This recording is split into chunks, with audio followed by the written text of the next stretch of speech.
선생님, 사과 한 알에 5,000원. 병원 한 번 다녀오면 10만 원이 훌쩍 넘는 요즘. 평생 모은 내 돈의 가치가 매일 밤 사라지는 것 같다는 공포. 혹시 느껴보셨나요? 10년 전 쌈짓돈 7천만 원을 은행에 고이 넣어두셨던 옆집 박 선생님. 지금 그 돈으로는 경기도의 작은 아파트 전세금도 감당하기 힘들어 한숨만 쉬고 계십니다. 이게 과연 박 선생님만의 이야기일까요? 그런데 왜 똑같은 시기 누군가는 자산을 3배, 4배로 불렸을까요? 우리가 모르는 오직 상위 1% 부자들만 공유하는 돈의 시스템이 따로 있었기 때문입니다. 이미 그들은 이 방법으로 평범한 사람들은 상상도 못할 부를 쌓고 있습니다. 오늘 그들만의 비밀, 포트폴리오를 낱낱이 파헤쳐 보겠습니다. 오늘 이 영상을 놓치신다면 10년 뒤 내 노후는 아무도 책임져 주지 않습니다. 한평생 모은 돈의 무게가 세월의 무게와 같다고 믿으셨나요? 흙 묻은 손으로 혹은 기름때 묻은 작업복으로 꼬박꼬박 은행에 쌓아 올린 그 시간의 탑이 결코 무너지지 않을 단단한 성이라고 그렇게 믿어오지 않으셨습니까? 여기 그 믿음이 평생의 후회가 된 한 여자가 있습니다. 자갈치 시장의 새벽을 누구보다 먼저 열던 이순자 여사. 오래 잃은 둘인 그녀에게 시장 좌파는 세상 그 자체였고 생선 비린내는 아들 민준을 키워낸 훈장 같은 향기였다. 남편 일찍 여의고 억척같이 살아온 세월. 그녀의 유일한 자랑은 낡고 너덜너덜해진 통장 여러 개였다. 그 안에 빼곡히 찍힌 숫자들 1억 5천만 원. 순자에게 그 돈은 단순한 숫자가 아니었다. 시린 새벽에 불던 칼바람이었고 아들 약값 때문에 굶었던 저녁이었으며 터진 손등에 붙였던 반창고의 총합이었다. 영옥 언니, 봤어? 우리 민준이 드디어 장가간대. 저번에 선본 처자가 마음에 쏙 든다네. 단골 국밥집에서 오랜 친구 박영욱 여사에게 국밥을 퍼주며 순자는 얼굴 가득 한바구음을 지었다. 영옥은 교사였던 남편과 평생을 해로하다 5년 전 사별하고 지금은 아파트에서 조용히 노후를 보내는 순자의 유일한 말벗이었다. 어머, 잘됐다 순자야. 이제야 내 고생 끝나는구나. 집은? 집은 어떡한데? 걱정 마. 이 이순자가 누군데. 저놈 대학 보낼 때도 안 쓴 비상금이 있어. 통장에 1억 5천 딱 꽂혀있지. 경기도에 작은 아파트 하나 얻어주고도 남을걸. 내 통장이 우리 민준이 인생 답안지야. 순자의 목소리에는 평생을 지켜온 자부심이 가득했다. 영옥은 그저 따뜻하게 웃으며 순자의 손을 잡아주었다. 하지만 그 미소 뒤에는 언뜻 스치는 그림자가 있었다. 몇 해 전 세상을 떠난 남편이 입버릇처럼 하던 말이 귓가에 맴돌았다. 여보, 돈을 가만히 묶어두는 게 가장 위험한 도박이라는 것만 잊지 마시오. 그땐 그저 고지식한 남편의 잔소리려니 했던 말이었다. 며칠 뒤 민준에게서 전화가 왔다. 마음에 쏙 드는 신혼집을 찾았다는 들뜬 목소리였다. 순자는 마치 자기 일처럼 기뻐하며 당장 계약하자고 큰 소리를 쳤다. 다음 날 순자는 가장 아끼던 외출복을 꺼내 입고 은행으로 향했다. 40년 넘게 거래해온 은행이었다. 창구에 앉은 젊은 직원은 순자의 통장을 보며 연신 대단하시다며 엄지를 치켜세웠다. 순자의 어깨가 으쓱 올라갔다. 이 돈으로 아들 전세금을 좀 빼주려고 하는데 수표로 바로 가능하지? 네, 어르신, 물론입니다. 그런데 요즘 경기도 아파트 전세금이 워낙 많이 올라서요. 알아. 그래도 1억 5천이면 20평짜리 전세는 넉넉하지 않나? 직원은 잠시 머뭇거리더니 조심스럽게 입을 열었다. 어르신 민준님께서 알아보신 아파트 전세금이 3억 원이라고 하던데요. 순간 순자의 세상이 멈췄다. 귀를 의심했다. 잘못 들었을 거라고, 젊은 친구가 뭘 잘 모르는 걸 거라고 애써 스스로를 다독였다. 뭐라고? 3억? 아니, 10년 전만 해도 그 돈이면 경기도에 집을 한 채 사고도 남았어. 자네 지금 나랑 장난해? 어르신, 죄송하지만 사실입니다. 지난 10년간 서울 아파트 값은 연평균 7% 넘게 올랐고 그 여파로 경기도 전세금도 2배 가까이 뛰었습니다. 어르신께서 돈을 모으시는 동안 돈의 가치는 제자리에 머물러 있었던 셈입니다. 직원의 설명은 귀에 들어오지 않았다. 순자의 눈에는 통장 맨 마지막 줄에 찍힌 1억 5천만이라는 숫자가 자신을 비웃는 것처럼 보였다. 평생의 자부심이었던 숫자가 한순간에 무력한 낙서가 되어버렸다. 은행을 어떻게 빠져나왔는지 기억나지 않았다. 시장으로 돌아오는 길, 과일 가게 앞에 붙은 사과 한 알 5,000원이라는 팻말이 유독 아프게 눈을 찔렀다. 병원 한 번 다녀오면 10만 원이 훌쩍 넘는 요즘 평생 모은 내 돈의 가치가 매일 밤소리 없이 사라지고 있었다는 공포가 순자의 온몸을 휘감았다. 그날 이후 순자는 웃음을 잃었다. 민준에게는 차마 사실대로 말하지 못하고 몸이 아프다는 핑계로 전화를 피했다. 텅 빈 좌판을 보며 한숨만 내쉬는 날이 늘어갔다. 그런 순자를 보다 못한 영옥이 어느 날 그녀의 집을 찾았다. 순자야, 너 무슨 일 있지? 며칠째 얼굴이 반쪽이야. 영옥의 따뜻한 물음에 결국 순자의 눈에서 참았던 눈물이 터져나왔다. 평생의 서름과 허탈함, 아들에 대한 미안함이 뒤섞여 본물처럼 쏟아졌다. 언니, 나 어떡해. 내가 평생 뭘 한 건지 모르겠어. 난 그저 아끼고 안 쓰고 은행에 꼬박꼬박 넣으면 되는 줄 알았어. 그게 정답인 줄 알았어. 그런데 내 통장이, 내 인생이 전부 오답이었대. 내 1억 5천이 이제는 반쪽짜리 답안지가 되어버렸어.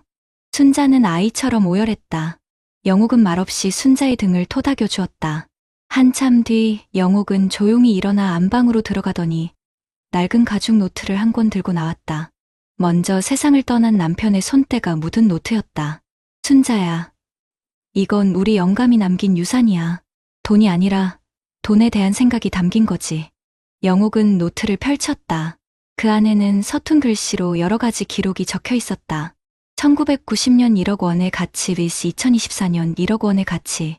만약 1억 원을 그대로 은행에만 넣어두었다면 그 돈의 실제 가치는 3분의 1 토막 이하로 쪼그라든 셈이다. 은행 예금은 돈을 지키는 곳이 아니라 돈의 가치가 조용히 죽어가는 무덤이다. 순자의 눈이 동그래졌다. 영옥은 담담하게 이야기를 이어갔다.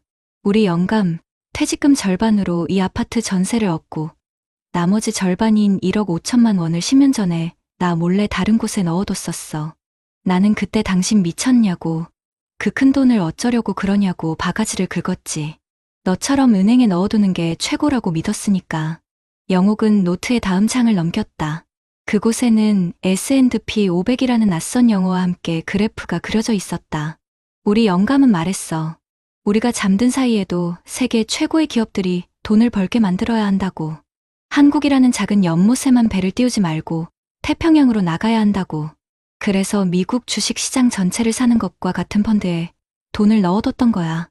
나는 그게 뭔지도 몰랐어. 그냥 매달 우편으로 오는 수익률 보고서만 쳐다봤지. 영옥은 잠시 숨을 고르고 마지막 장을 펼쳐 순자에게 보여주었다. 그곳에는 현재 계좌 잔고가 적혀 있었다. 순자는 자신의 눈을 비볐다. 믿을 수 없는 숫자였다. 총 평가 금액 5억 8천만 원. 순자의 입이 떡 벌어졌다. 똑같은 1억 5천만 원이었다. 똑같은 10년의 세월이었다. 하지만 결과는 하늘과 땅 차이였다. 순자가 땀 흘려 돈을 지키려 애쓰는 동안 영옥의 돈은 스스로 일을 하고 몸집을 불리고 자식을 낳아 거대한 가족을 이루고 있었다. 언니, 이게 어떻게 가능해? 이건 사기 아니야? 아니, 이건 시스템이래. 우리 같은 서민들은 모르고 오직 상위 1% 부자들만 공유하는 돈의 시스템. 그들은 절대 돈을 은행에 재워두지 않아. 돈이 스스로 일하게 만드는 파이프라인을 계속해서 만든다는 거야. 부동산, 주식, 펀드, 심지어 빚까지도 이용해서 말이야. 우리 영감은 그걸 책에서 보고 깨달았던 거고. 영옥의 이야기는 충격 그 자체였다. 부자들은 자산을 늘리기 위해 전략적으로 빚을 내고 그 빚을 갚는 능력이 충분하기에 더 큰 부를 쌓는다. 반면 서민들은 당장의 생활비가 부족해 빚을 내고 그 빚을 갚느라 평생 허덕인다.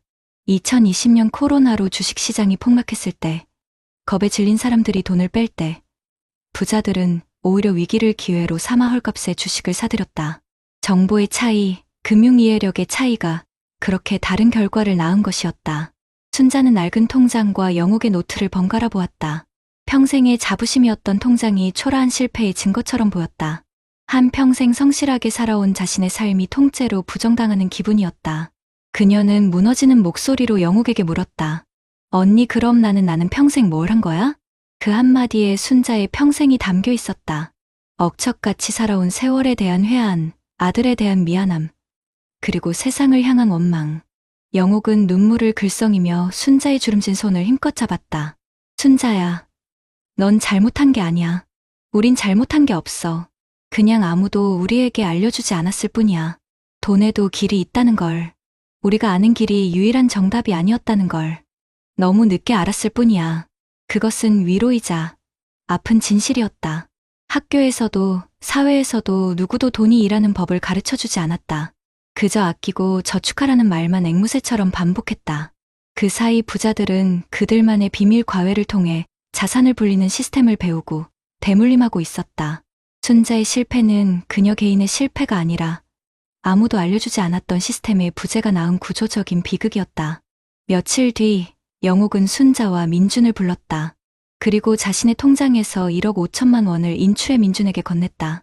민준아, 이건 내가 너한테 빌려주는 거다. 대신 조건이 있어. 앞으로 내 엄마랑 같이, 이 할미랑 같이 돈 공부 시작하는 거다. 이 돈이 그냥 사라지는 돈이 아니라 더 큰 돈을 불러오는 씨앗이 되게 만들어야 해. 그게 이 돈을 갚는 유일한 방법이야. 순자는 눈물을 흘리며 영옥의 손을 잡았고 민주는 깊이 고개를 숙였다. 그날 순자의 부엌 작은 식탁에서 세 사람의 새로운 인생 공부가 시작되었다. 영옥의 남편이 남긴 낡은 노트 첫 장에는 이렇게 쓰여 있었다. 나의 아내와 내 친구가 이 글을 볼 때쯤이면 나는 세상에 없겠지. 부디 두려워하지 마시오. 돈의 노예로 살지 말고 돈의 주인이 되는 법을 배우시오. 시작하기에 늦은 때란 없소. 당신들의 노후는 그 누구도 아닌 당신들 스스로가 책임져야 하니까. 순자는 더 이상 좌판에 앉아 한숨 쉬지 않는다. 그녀는 이제 매일 아침 영옥의 집으로 가 함께 경제신문을 읽는다. ISA, 연금저축 같은 낯선 단어들을 배우고 환율을 확인하며 세상이 어떻게 돌아가는지 눈을 뜨기 시작했다. 그녀의 이야기는 실패로 끝난 것이 아니었다. 가장 큰 절망의 순간에 비로소 진짜 인생 답안지를 써 내려갈 첫 페이지를 넘긴 것이었다. 여러분의 답안지는 지금 몇 페이지에 머물러 있습니까? 여러분 어떠시나요? 위의 사례는 정말 비참하고 서글픈 인생 아닌가요? 하지만 지금부터 소개해드리는 사례는 정반대의 선택으로 행복한 노후를 보내고 있는 분을 소개해드리겠습니다. 춘천의 아침은 서늘한 물안개로 시작된다. 올해 73세 김철민 선생은 그 물안개가 거치는 풍경을 보며 직접 내린 드립 커피를 마시는 것으로 하루를 연다. 38년간 교편을 잡았던 그는 정년퇴직 후 아내와 함께 이곳에 작은 전원주택을 마련했다. 그의 노후는 명품 시계나 고급 외제차와는 거리가 멀다.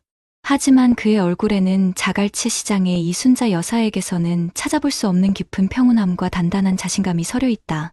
그의 노후를 지탱하는 것은 통장 속 잠자는 숫자가 아니라 지금 이 순간에도 세상 저편에서 잠들지 않고 일하고 있는 시스템이라는 것을 알기 때문이다. 여보, 오늘 점심은 읍내 나가서 막국수나 한 그릇 할까? 당신 좋아하는 감자전도 곁들여서. 아내 이수희 여사가 텃밭에서 방금 딴 상추를 씻으며 묻자 철미는 신문에서 눈을 떼며 흔쾌히 대답했다. 그때였다. 휴대폰이 요란하게 울렸다. 화면에 뜬 이름은 박상식.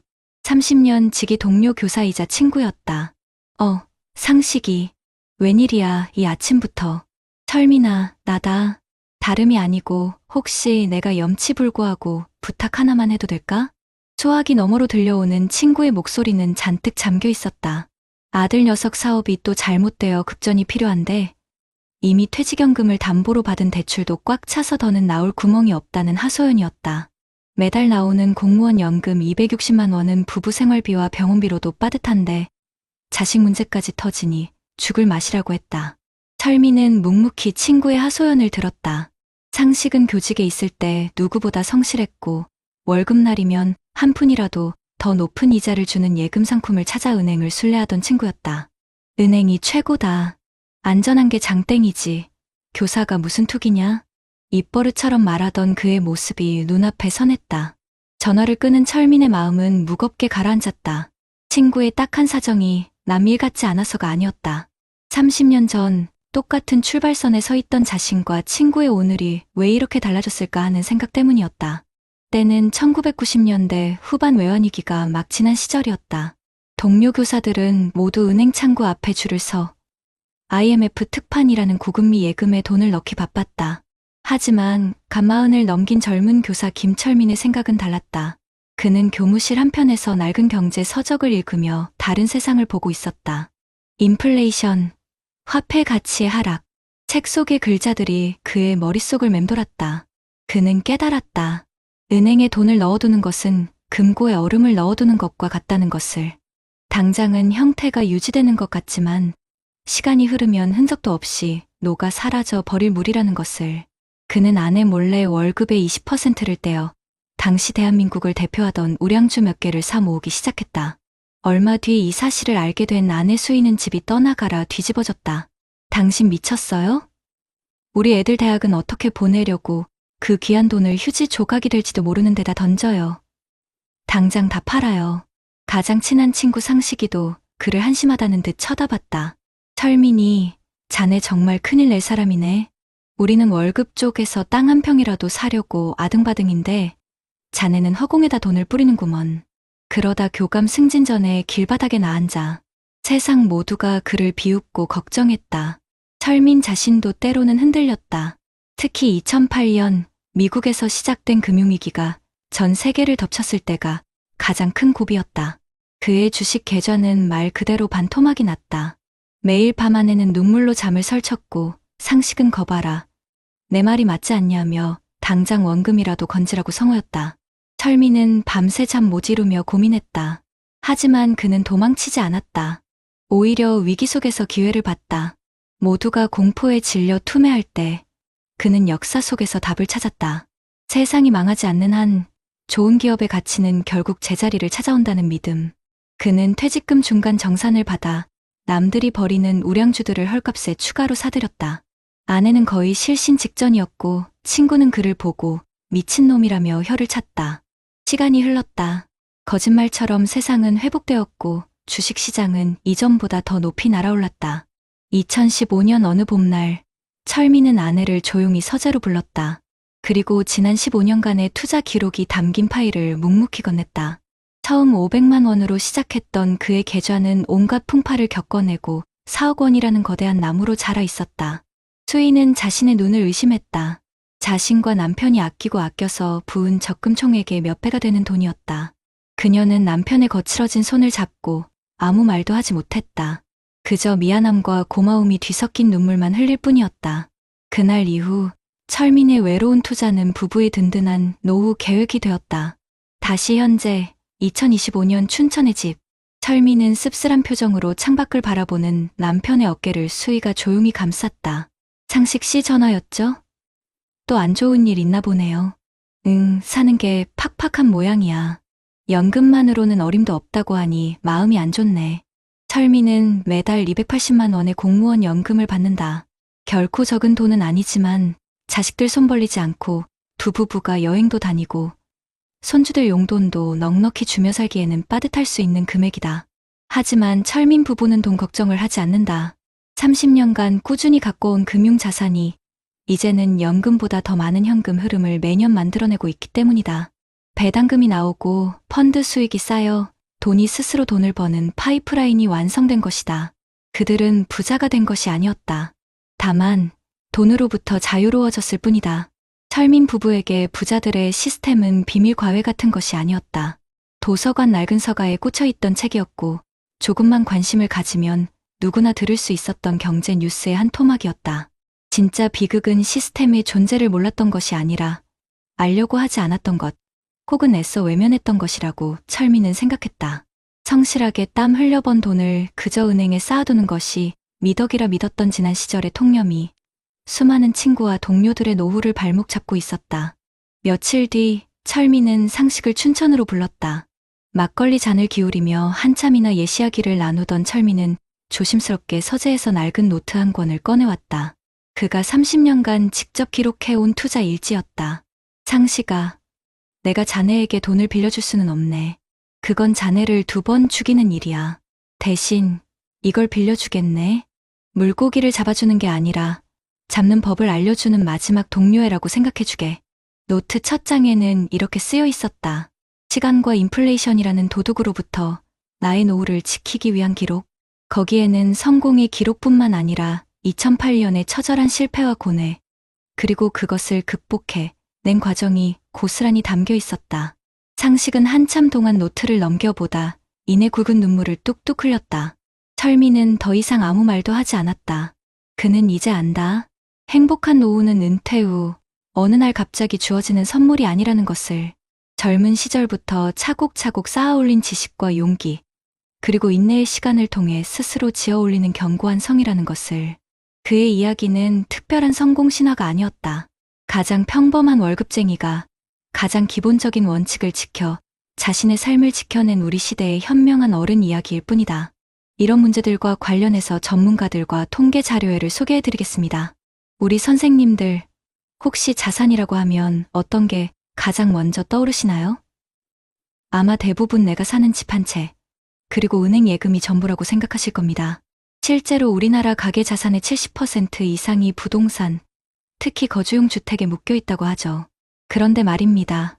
우리가 부자라고 부르는 사람들, 금융자산만 10억 이상을 가진 분들의 지갑 속은 완전히 다릅니다.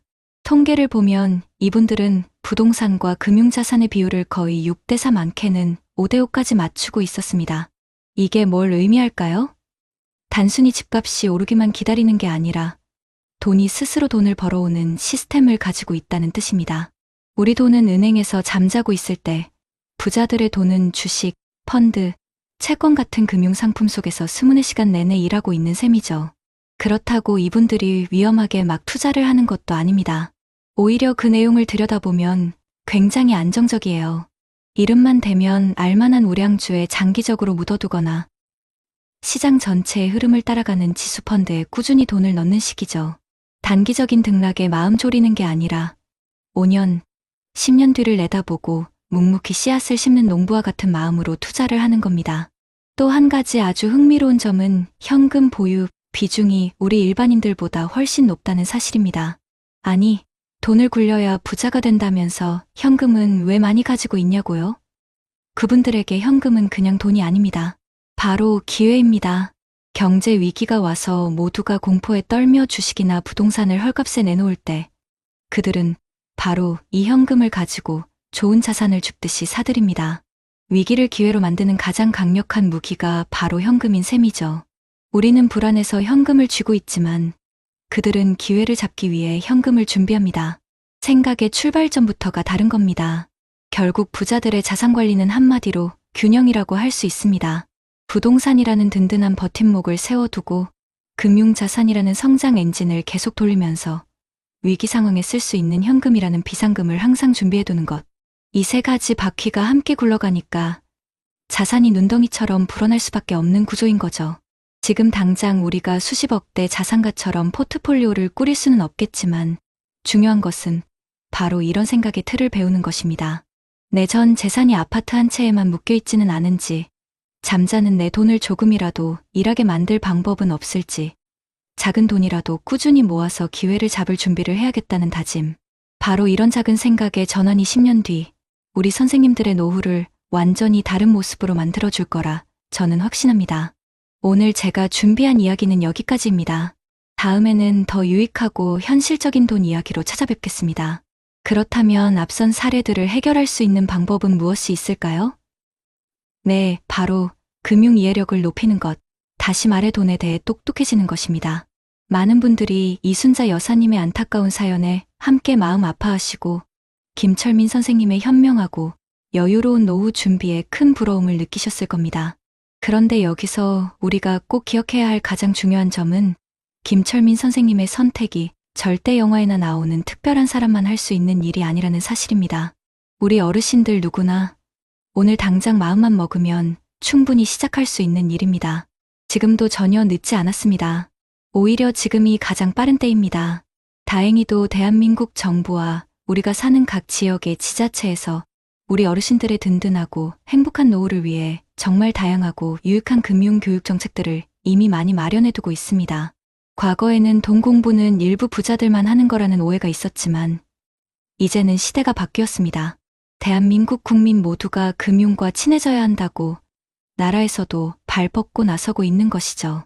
특히 우리 어르신들의 상황과 눈높이에 맞춘 여러 정책들이 아주 활발하게 운영되고 있으니 꼭 한번 귀를 기울여 보시기 바랍니다.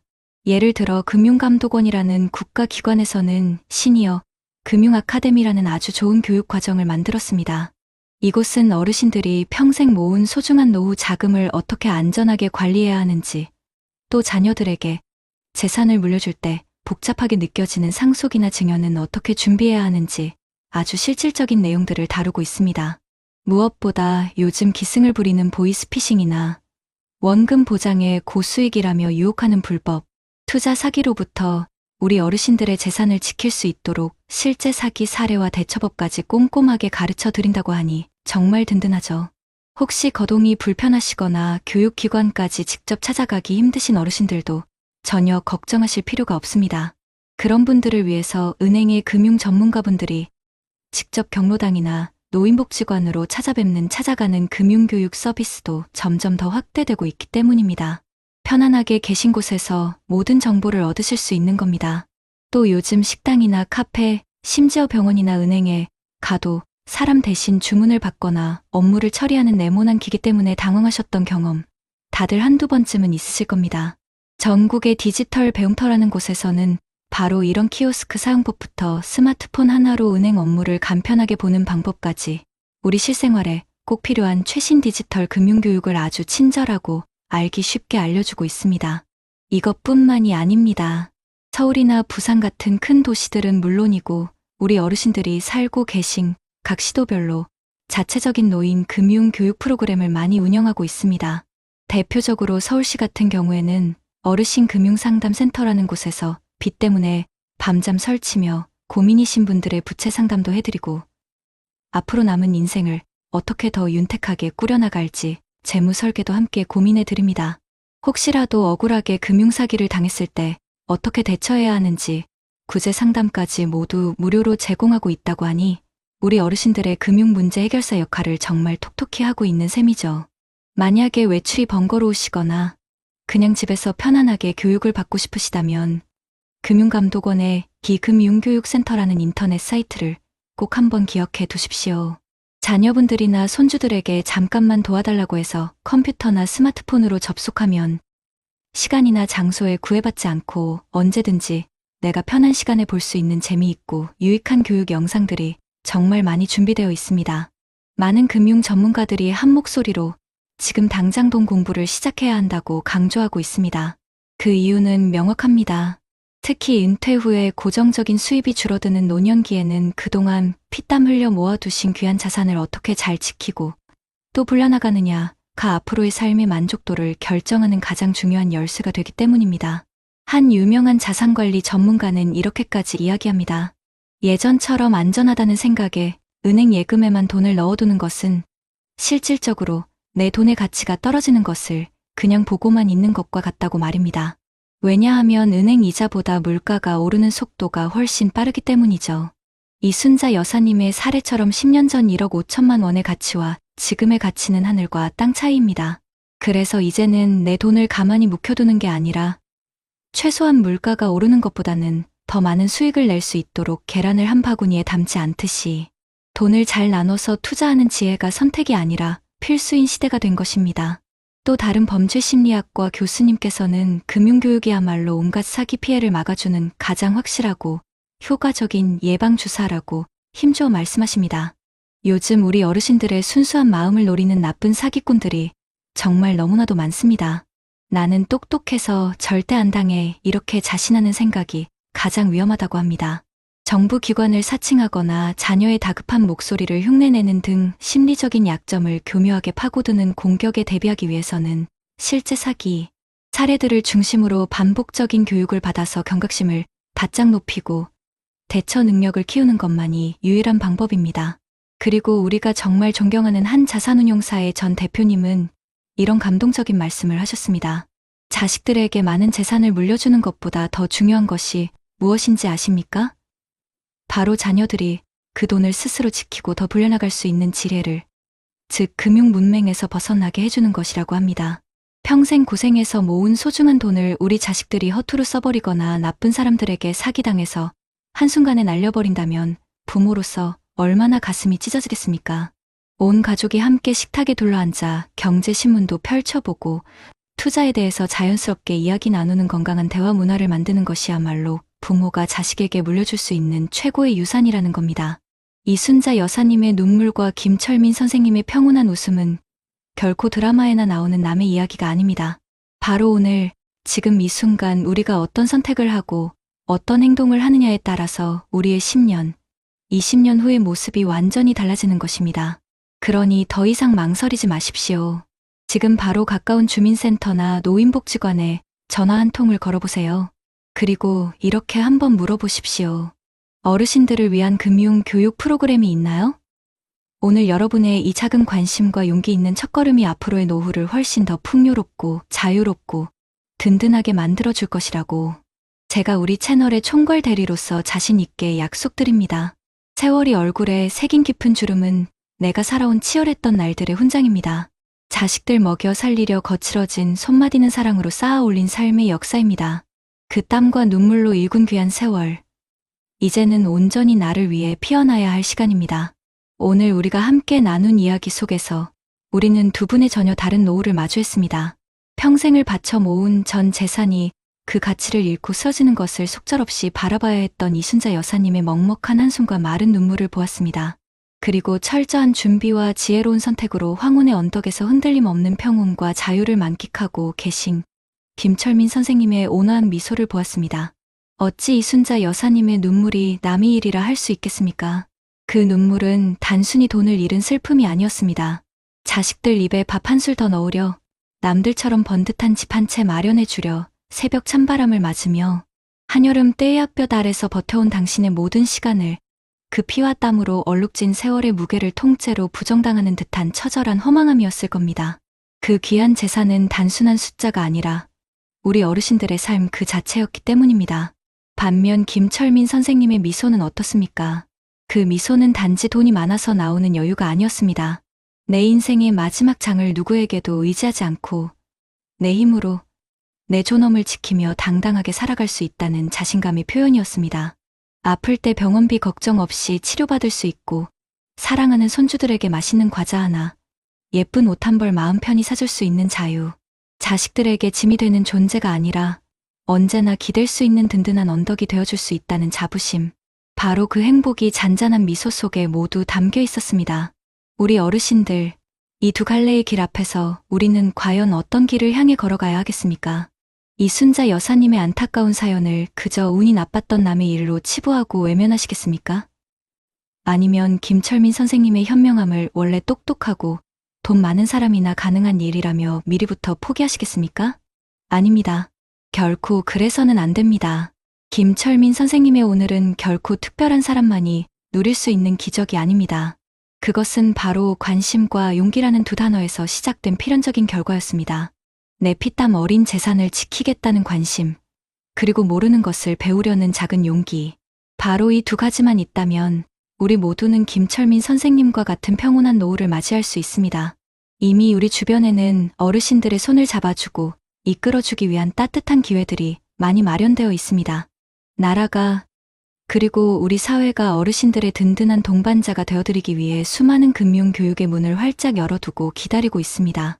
이제 우리가 해야 할 일은 단 하나입니다. 그 문을 향해 한 걸음 내딛는 것입니다. 전화 한 통을 걸어 나도 배울 수 있나요? 라고 묻는 용기. 가까운 주민센터나 복지관 문을 두드리는 작은 실천. 그것이 앞으로 다가올 당신의 10년, 20년의 풍경을 송두리째 바꿔놓을 것입니다. 더 이상 망설이지 마십시오. 더 이상 두려워하지 마십시오. 평생을 가족을 위해 헌신하며 꿋꿋하게 살아오신 당신은 그 누구보다 행복하고 존엄한 노후를 누릴 자격이 충분하십니다. 오늘 당신이 내딛는 이 작은 첫걸음이 훗날 자식들에게 짐이 되는 노후가 아니라 따뜻한 밥 한 끼 사주며 쌈짓돈을 쥐어주는 든든한 어른으로, 세상 가장 존경받는 부모님으로 당당히 서는 빛나는 미래를 약속할 것입니다.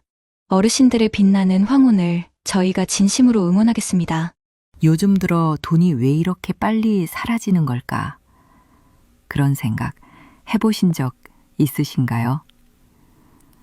물가가 치솟고 연금 개편 논의가 연일 뉴스에 오르내리는 요즘입니다. 서울의 한 60대 부부는 매달 국민연금 120만 원에 경비 아르바이트로 버는 70만 원, 이 두 가지 소득으로 근근히 살아가고 있었습니다. 그런데 최근 병원비와 공공요금이 동시에 오르면서 이젠 뭐라도 하나 더 벌어야겠다는 절박한 말이 나왔습니다. 여러분, 혹시 지금의 생활비가 멈추면 내 통장에선 한 푼의 돈도 들어오지 않는 상황이 될까봐 두렵지 않으신가요? 국민연금 하나에만 의존하는 노후는 마치 수도꼭지가 한 개뿐인 집과 같습니다.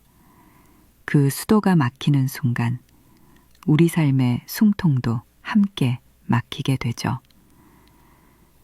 하지만 놀라운 건 이미 많은 60대, 70대 분들이 5개의 파이프라인을 만들어 이 불안에서 벗어나고 있다는 사실입니다. 연금, 일자리, 주택연금, 금융소득, 그리고 보험 유동화.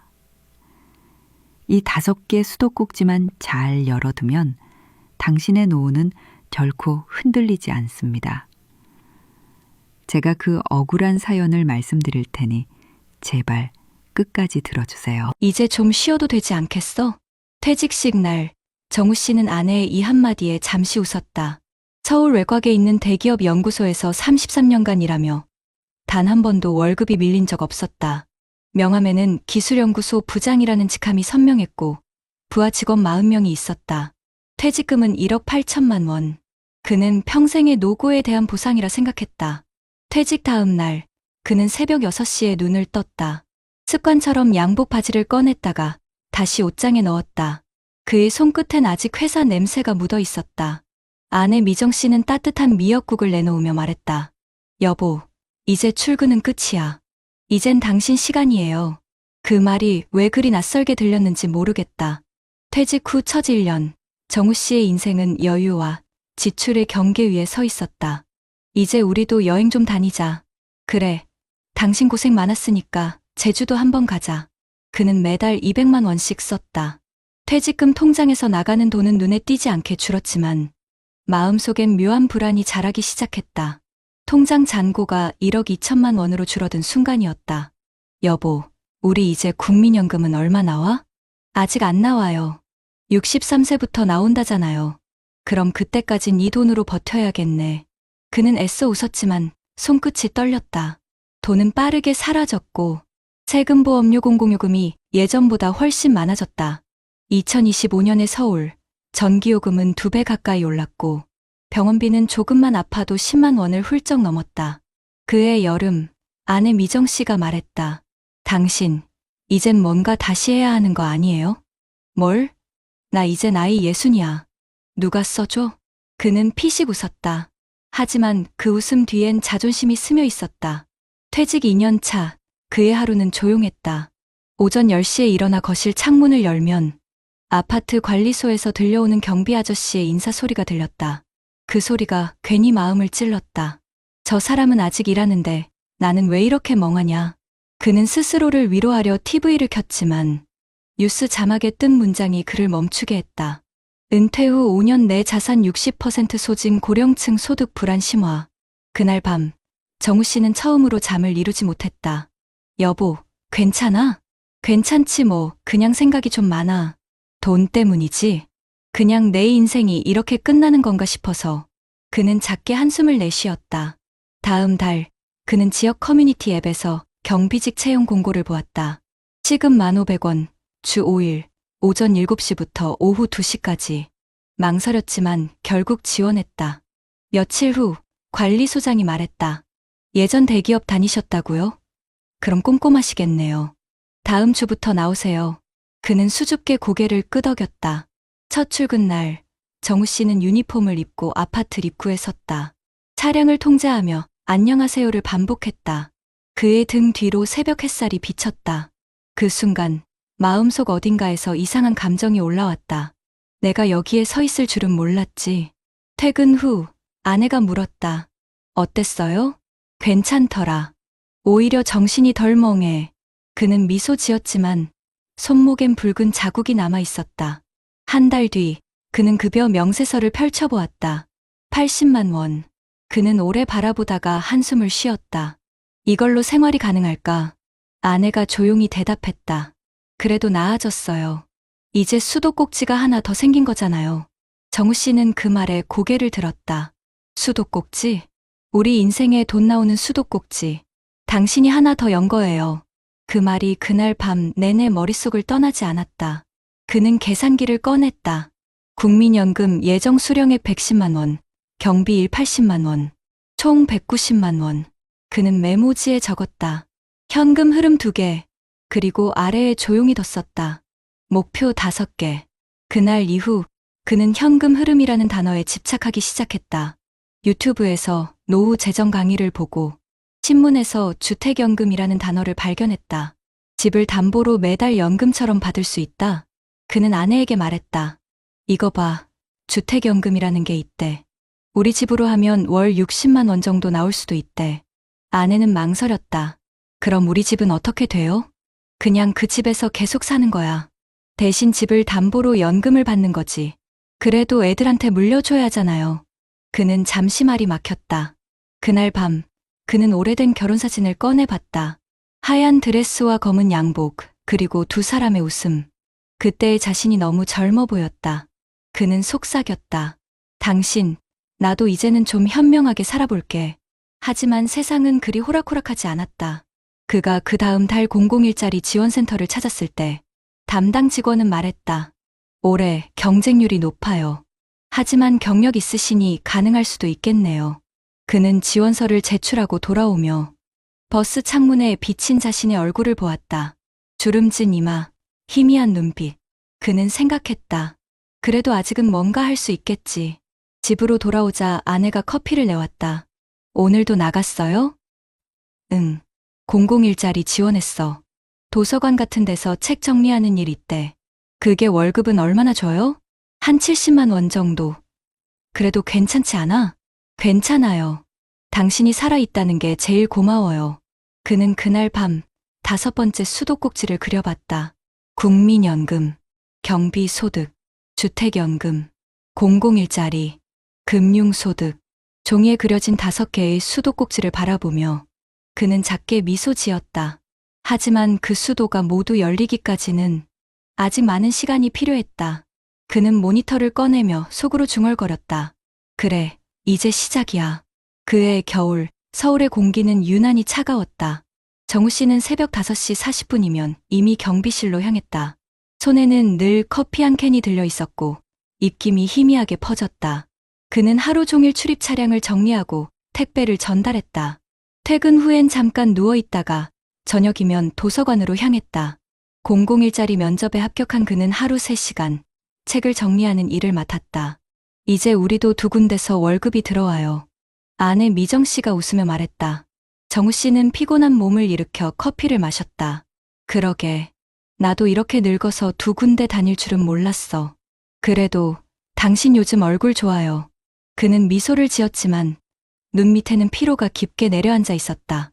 그의 하루는 버티는 하루였다. 경비일 80만 원, 도서관 60만 원. 거기에 이제 곧 시작될 국민연금 110만 원. 우리 이제 250만 원은 된다. 그는 손가락으로 계산하며 안심했다. 하지만 생활비, 보험료, 병원비, 전기세, 관리비, 교통비를 빼고 나면 남는 건 거의 없었다. 당신은 돈만 벌면 된다고 생각하지 말아요. 아내의 말에 그는 아무 대답도 하지 못했다. 그러던 어느 날 퇴근길에 갑작스러운 통증이 찾아왔다. 가슴이 조여왔다. 아, 잠깐만. 그는 벤치에 주저앉아 숨을 몰아쉬었다. 손에 들고 있던 커피캔이 땅에 떨어졌다. 응급실에 실려간 그는 다행히 큰 이상은 없었지만 의사는 말했다. 스트레스와 피로가 누적됐습니다. 심장이 약해지고 있어요. 무리하지 마세요. 퇴원 후 그는 한동안 일을 쉴 수밖에 없었다. 여보, 이젠 쉬어요. 너무 많이 했어요. 쉬면 돈이 안 들어오잖아. 당신이 없으면 돈이 무슨 소용이에요. 그 말에 정우 씨는 아무 대꾸도 하지 못했다. 며칠 뒤 우연히 라디오를 듣던 그는 노후의 현금 흐름, 5개 파이프라인이라는 방송을 들었다. 진행자는 말했다. 노후에는 돈의 크기보다 돈이 들어오는 수도꼭지의 개수가 중요합니다. 국민연금, 일자리, 주택연금, 금융소득, 보험연금. 이 5가지 수도를 열어두는 것이 안정의 시작입니다. 정우 씨는 멍하니 라디오를 바라봤다. 5개 수도꼭지라. 그는 손에 쥔 공책을 펴고 다시 적었다. 1점 국민연금 곧 시작 예정. 2점 경비소득 휴직 중.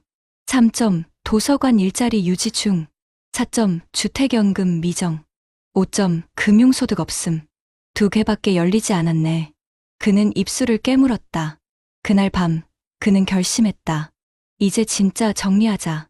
며칠 후 그는 주택금융공사를 찾아갔다. 주택연금 신청하고 싶습니다. 직원은 서류를 건네며 말했다. 고객님, 집 시세가 2억 4천이면 월 58만 원 정도 받을 수 있습니다.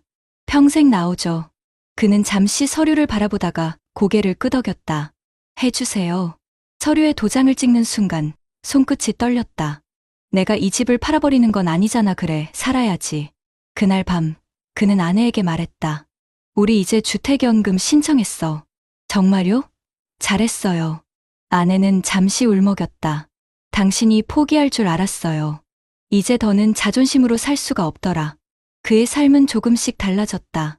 매달 국민연금 110만 원, 주택연금 58만 원, 도서관 일 60만 원, 총 228만 원. 이제 한 달 생활비는 해결됐네요. 아내는 고개를 끄덕이며 말했다. 이제야 숨 좀 쉬겠어요. 하지만 정우 씨는 여전히 마음 한구석이 불편했다. 나 아직 파이프라인이 3개뿐이야. 그는 인터넷을 뒤져 금융 강의를 들었다. 배당주, ETF, 적립식 투자라는 단어들이 눈에 들어왔다. 이제라도 공부해봐야지. 그는 500만 원을 증권 계좌에 옮겼다. 이건 절대 단타가 아니야. 그냥 매달 조금씩 넣을 거야. 시간은 흘러. 그가 퇴직한 지 5년이 지났다. 지금 그의 나이는 65세. 국민연금, 주택연금, 도서관 근무, 배당주 수익, 그리고 오래된 종신보험의 일부를 연금형으로 전환했다. 그의 메모장에는 이렇게 적혀 있었다. 5개 수도꼭지, 모두 열림. 어느 봄날 아침, 정우 씨는 창가에 앉아 커피를 마시며 아내에게 말했다. 이젠 마음이 좀 편하다.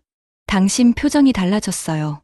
이제 더는 통장 잔고만 보고 불안하지 않아. 왜요? 이제 돈이 들어오는 길이 5개나 있잖아. 그는 웃으며 말했지만 그 웃음에는 깊은 안도감이 담겨 있었다. 그동안 그를 괴롭혔던 불안, 자존심, 두려움이 천천히 녹아내리고 있었다. 그날 오후 딸이 손주를 데리고 놀러 왔다. 아빠, 요즘엔 일 안 해요? 응, 일은 도서관에서만 해. 그게 제일 좋아. 아빠 대단해요. 요즘 친구들 아버지는 다 힘들어 하시던데. 정우 씨는 조용히 미소 지었다. 아빠도 힘들었단다. 근데 이젠 알겠어. 사는 건 버티는 게 아니라 흘러들어오는 길을 만드는 거더라. 저녁 무렵 그는 서랍에서 오래된 명함 하나를 꺼냈다. 김정우 대기업 기술연구소 부장. 그는 그 명함을 바라보다가 천천히 찢었다. 그리고 그 위에 새로 적었다. 김정우 은퇴 후 5개 수도꼭지의 주인. 그는 창밖을 바라봤다. 거리에 가로등 불빛이 하나둘 켜지며 도심의 윤곽을 밝혔다. 한때 그는 그 불빛을 보며 야근을 했고 지금은 그 불빛 아래에서 자신만의 하루를 산다. 여보. 아내의 목소리가 부엌에서 들려왔다. 오늘 저녁은 당신이 좋아하는 된장찌개예요. 그는 웃으며 대답했다. 이젠 그거 하나면 충분해.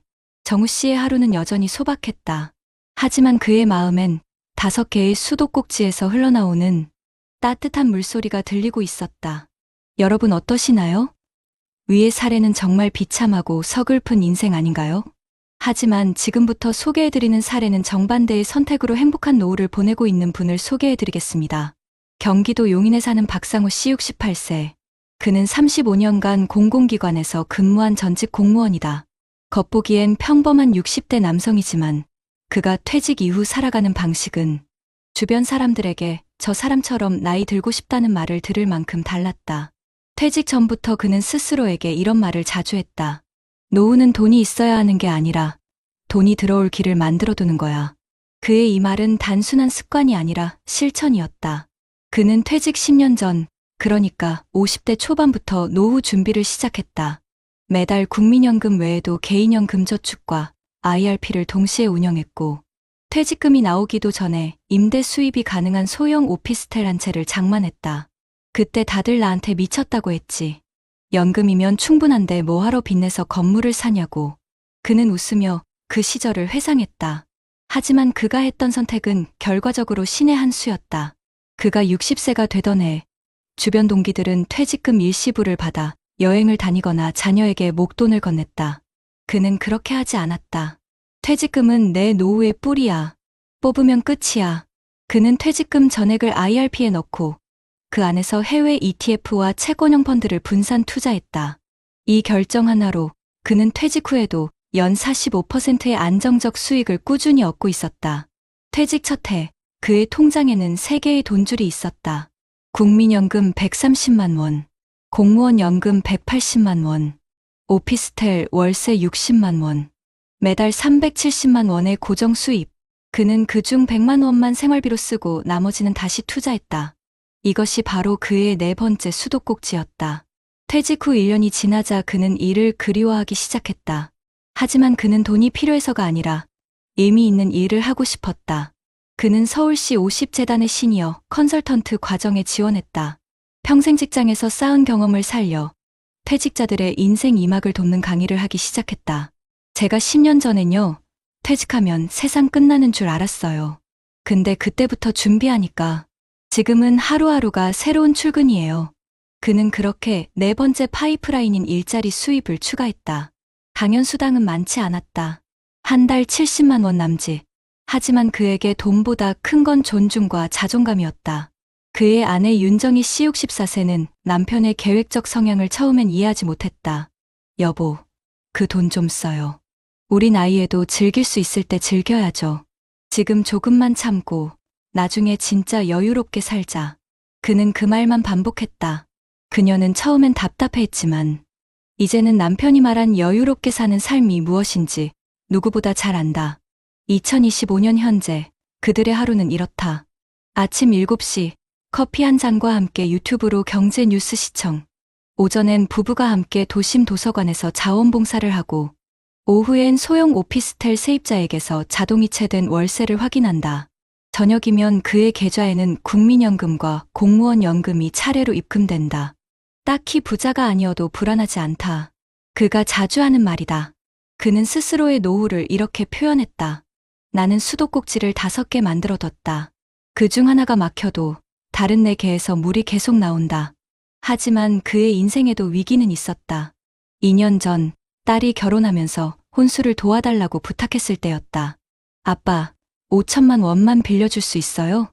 딸의 목소리엔 간절함이 묻어 있었다. 그는 잠시 망설였다. 아빠가 바로 줄 순 없지만 계획적으로 도와줄게.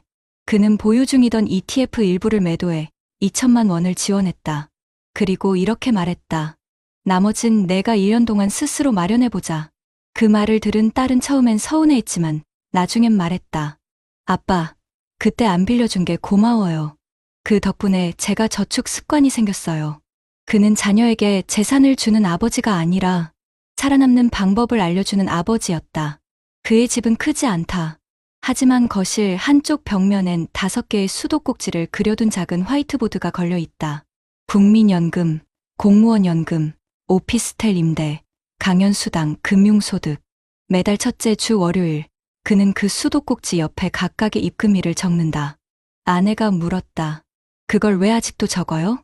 그는 미소를 지으며 대답했다. 그래야 안심이 돼. 내 노후가 어디서 흘러오는지 매달 눈으로 확인해야 마음이 편해. 그는 그날 저녁 TV에서 뉴스 하나를 보고 고개를 저었다. 2025년 기준 노인 2명 중 1명은 월 100만 원 미만으로 생활 중. 잠시 후 아내가 물었다. 여보, 우리도 처음엔 불안했잖아요? 불안했지. 근데 그 불안을 그냥 넘기지 않았던 게 차이야. 그의 말은 조용했지만 단단했다. 그리고 그가 부엌으로 걸어가며 덧붙였다. 돈은 불안할수록 준비가 빨라야 해. 그의 삶은 흔들리지 않았다. 물가가 오르고 금리가 오르고 주변 친구들이 노후를 걱정할 때에도 그의 표정은 늘 평온했다. 그 이유는 단 하나였다. 그는 퇴직 후에 돈을 찾은 게 아니라 퇴직 전부터 길을 만들어 두었기 때문이다. 봄이 막 시작된 어느 날, 박상우 씨는 부부가 함께 자전거를 타고 탄천길을 따라 달리고 있었다. 그의 바지 주머니에는 휴대폰 대신 작은 수첩 하나가 들어 있었다. 그 안에는 그가 퇴직 이후 매달 기록해온 현금 흐름 일기가 있었다. 국민연금 132만 원 입금 완료. 공무원 연금 181만 원 입금 완료. 오피스텔 월세 60만 원. 당연료 72만 원. ETF 배당 21만 원. 그는 수첩을 덮으며 웃었다. 이게 다 내 피, 땀, 그리고 기다림이야. 옆에서 자전거를 타던 아내 윤정희 씨가 말했다. 여보, 당신 요즘은 얼굴이 젊어 보여요. 그럴 리가. 80 앞두고 젊어지긴. 진짜예요. 표정이 편해요. 그의 표정은 실제로 달라져 있었다. 퇴직 초반의 그늘진 눈빛 대신 이젠 흔들리지 않는다는 자신감이 스며 있었다. 하루는 은행에서 문자가 왔다. 배당금 21만 원이 입금되었습니다. 그는 그 문자를 보고 피식 웃었다. 10년 전엔 이런 문자가 올 거라 상상도 못했는데 그때를 떠올리면 아직도 생생했다. 50대 초반, 회사 후배들이 커피를 마시며 이렇게 말하던 시절이었다. 부장님, 요즘 ETF가 좋다는데 우리도 좀 해볼까요? 그는 웃으며 대답했다. 그런 건 퇴직하고 여유 있을 때 해. 하지만 그날 밤 그는 생각을 바꿨다. 아니야. 바로 지금이 준비할 때야. 그 한 번의 결심이 지금의 그를 만들었다. 2025년의 물가와 금리는 여전히 요동치고 있었다. 주유소 기름값은 리터당 2,000원을 넘었고 전기요금 인상 소식도 뉴스마다 쏟아졌다. 하지만 그의 표정은 변하지 않았다. 걱정 안 되세요? 주변 친구들이 물었다.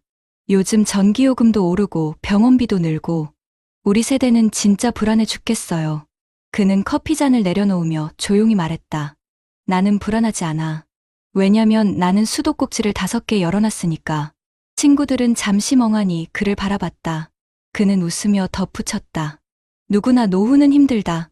하지만 물이 흘러들어오는 길을 5개 만들어두면 어디선가 막혀도 다른 길로 흘러들어와.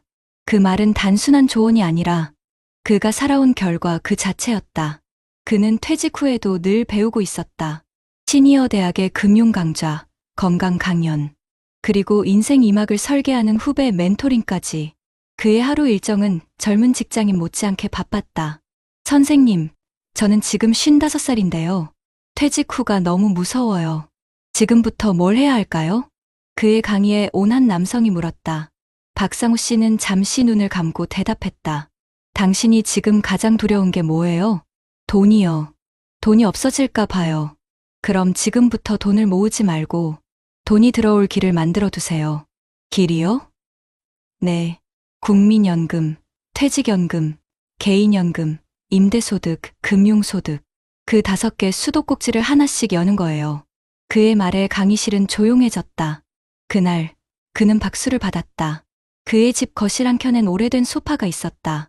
가죽은 닳았지만 그 위엔 항상 깔끔하게 정리된 노트북과 커피잔이 놓여 있었다. 그는 매주 월요일 아침 앉은 자리에서 지난 한 주의 수입과 지출을 정리했다. 국민연금은 이번 달에도 그대로, 오피스텔 임대료는 세입자가 2달 더 연장, 강연 일정은 다음 주로 변경. 그는 중얼거리듯 말하며 엑셀을 채워나갔다. 그에게 노후는 멈춤이 아니라 관리의 시간이었다. 저녁이면 아내 윤정희 씨가 와인을 한 잔 따라주며 말했다. 당신, 요즘은 돈보다 시간을 더 잘 쓰는 것 같아요. 그게 진짜 부자지. 그는 웃으며 잔을 부딪혔다. 그는 자녀에게도 똑같이 가르쳤다. 아빠처럼 살아야 해요? 아니, 아빠보다 일찍 깨달아야 해. 뭐요? 돈은 모으는 게 아니라 흘러가게 만드는 거란 걸. 딸은 그 말을 잊지 않았다. 결혼 후 딸 부부는 매달 30만 원씩 연금저축에 넣고 있었다. 그는 그 이야기를 듣고 흐뭇하게 웃었다. 이게 대물림이구나. 그의 68번째 생일날 가족들이 모두 모여 식사를 했다. 손주는 할아버지 부자야? 라고 물었다. 그는 웃으며 대답했다. 부자는 아니야. 대신 매달 돈이 흘러들어오긴 하지. 얼마나요? 글쎄 5개 수도꼭지에서 나와. 손주는 그 말을 이해하지 못했지만 딸은 그 말의 의미를 알고 있었다. 식사가 끝난 뒤 그는 베란다에서 하늘을 바라봤다. 은퇴한 지 벌써 8년. 그의 삶은 단 한 번도 통장의 숫자 때문에 흔들리지 않았다. 그 대신 매달 들어오는 일정한 흐름이 그의 마음을 단단하게 만들었다. 밤이 깊어갈 무렵 그는 다시 노트를 열었다. 맨 아래에는 이렇게 적혀 있었다. 노후의 행복은 크기가 아니라 흐름의 지속성이다. 흐름이 멈추지 않으면 인생은 결코 고립되지 않는다. 그는 펜을 내려놓고 창밖의 불빛을 바라봤다. 바람이 유리창을 스치며 속삭였다. 그 소리는 마치 5개의 수도꼭지에서 물이 흘러내리는 듯했다. 그는 눈을 감고 천천히 숨을 내쉬었다. 그 숨결 속에는 돈보다 더 귀한 준비된 인생의 평화로움이 담겨 있었다. 다음 날 아침 그는 강의에서 이렇게 말했다. 노후를 두려워하지 마세요. 누구나 늙지만 모든 사람이 불안하게 늙는 건 아닙니다. 돈이 아니라 흐름을 준비한 사람만이 은퇴 후에도 삶의 온도를 잃지 않아요. 그는 강단을 내려와 조용히 미소 지었다. 오늘도 그에게선 5개의 수도꼭지에서 물 흐르는 소리가 들리고 있었다. 여러분, 최근 통계청이 발표한 자료를 보면 대한민국의 노후 현실이 얼마나 불안한지 명확히 드러납니다. 2021년 기준으로 65세 이상 고령자 가구의 상대적 빈곤율은 약 39%에 달했습니다. 이는 우리나라 노인 3명 중 1명 이상이 중위소득의 절반 이하로 살아가고 있다는 의미입니다. 또한 고령자 가구의 순자산 평균은 약 4억 원대 수준이지만 그중 절반 이상이 부동산에 묶여 있어 실제로 사용할 수 있는 현금성 자산은 많지 않은 것으로 나타났습니다. 이처럼 한국의 고령층은 자산은 있지만 현금이 부족한 세대, 바로 자산 빈곤형 노후를 겪고 있습니다. 특히 노후 소득 구조를 살펴보면 그 문제는 더 뚜렷하게 드러납니다. 노년층의 주요 소득원 중 공적이전 소득, 즉 국민연금이나 기초연금 같은 정부 지원이 차지하는 비중은 약 30% 수준에 불과했습니다. 반면 노동소득, 즉 직접 일해서 버는 돈이 전체의 절반 가까이를 차지했습니다. 이 말은 곧 우리나라의 노인들이 은퇴 후에도 일하지 않으면 생계가 어렵다는 현실을 반영하는 것입니다. 실제로 65세 이상 고용률은 최근 10년 사이 꾸준히 상승해 36%를 넘어섰습니다.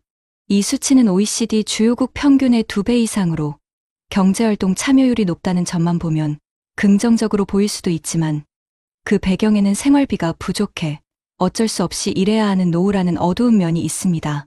또한 노후 소득 보장에 관한 여러 연구에서도 한국은 선진국에 비해 공적연금 의존도가 매우 낮고 개인이 마련한 퇴직연금과 개인연금의 활용도 역시 낮은 편이라고 지적됩니다. 유럽의 고령층은 연금과 자산소득, 금융소득, 임대수입 등 다양한 파이프라인을 통해 안정적인 현금 흐름을 유지하고 있는 반면 한국은 대부분의 노인이 단일한 연금이나 일시금에 의존하는 구조로 되어 있습니다. 즉, 수도꼭지가 하나뿐인 상태에서 그 수도가 막히면 더 이상 흘러나올 물이 없는 것과 같은 상황이 벌어지는 것입니다. 이와 관련된 해외 연구에서도 비슷한 결과가 나타납니다. 노후 소득이 단일한 사람보다 연금, 임대수입, 배당소득, 근로소득 등 여러 경로로 돈이 들어오는 사람들의 삶의 만족도와 건강 상태가 더 높게 나타난다는 결과가 있습니다. 특히 자산과 연금 소득을 함께 보유한 고령층은 인플레이션과 경기 침체에 대한 대응력이 훨씬 높았고 경제적 불안감을 느끼는 비율도 절반 이하로 줄었습니다. 이 연구들은 공통적으로 은퇴 후 안정된 삶의 핵심은 소득의 크기가 아니라 돈이 꾸준히 흘러들어오는 구조를 미리 만들어 두는 것이라고 강조합니다. 국내 여러 재무설계 전문가들 또한 비슷한 경고를 내놓고 있습니다. 이제는 연금 하나로 버틸 수 있는 시대가 아니다. 국민연금, 퇴직연금, 개인연금 외에도 근로소득, 주택연금, 금융소득 등 최소 5개의 현금 흐름을 확보해야 한다. 특히 고령화가 급속히 진행되는 한국 사회에서는 단일 소득, 구조가 곧 노후 빈곤의 주요 원인이 된다고 지적합니다. 물가 상승률이 연 3%를 넘는 상황에서 국민연금만으로 생활하는 노년층은 시간이 갈수록 실질 구매력이 급격히 줄어들고 있습니다. 따라서 연금과 금융자산, 부동산 임대, 소규모 근로소득 등 다양한 수입원을 조합해야만 생활 수준을 유지할 수 있다는 것입니다. 또한 노후 준비가 단순히 돈을 많이 모으는 것이 아니라 흐름을 관리하는 능력이라는 점도 강조됩니다.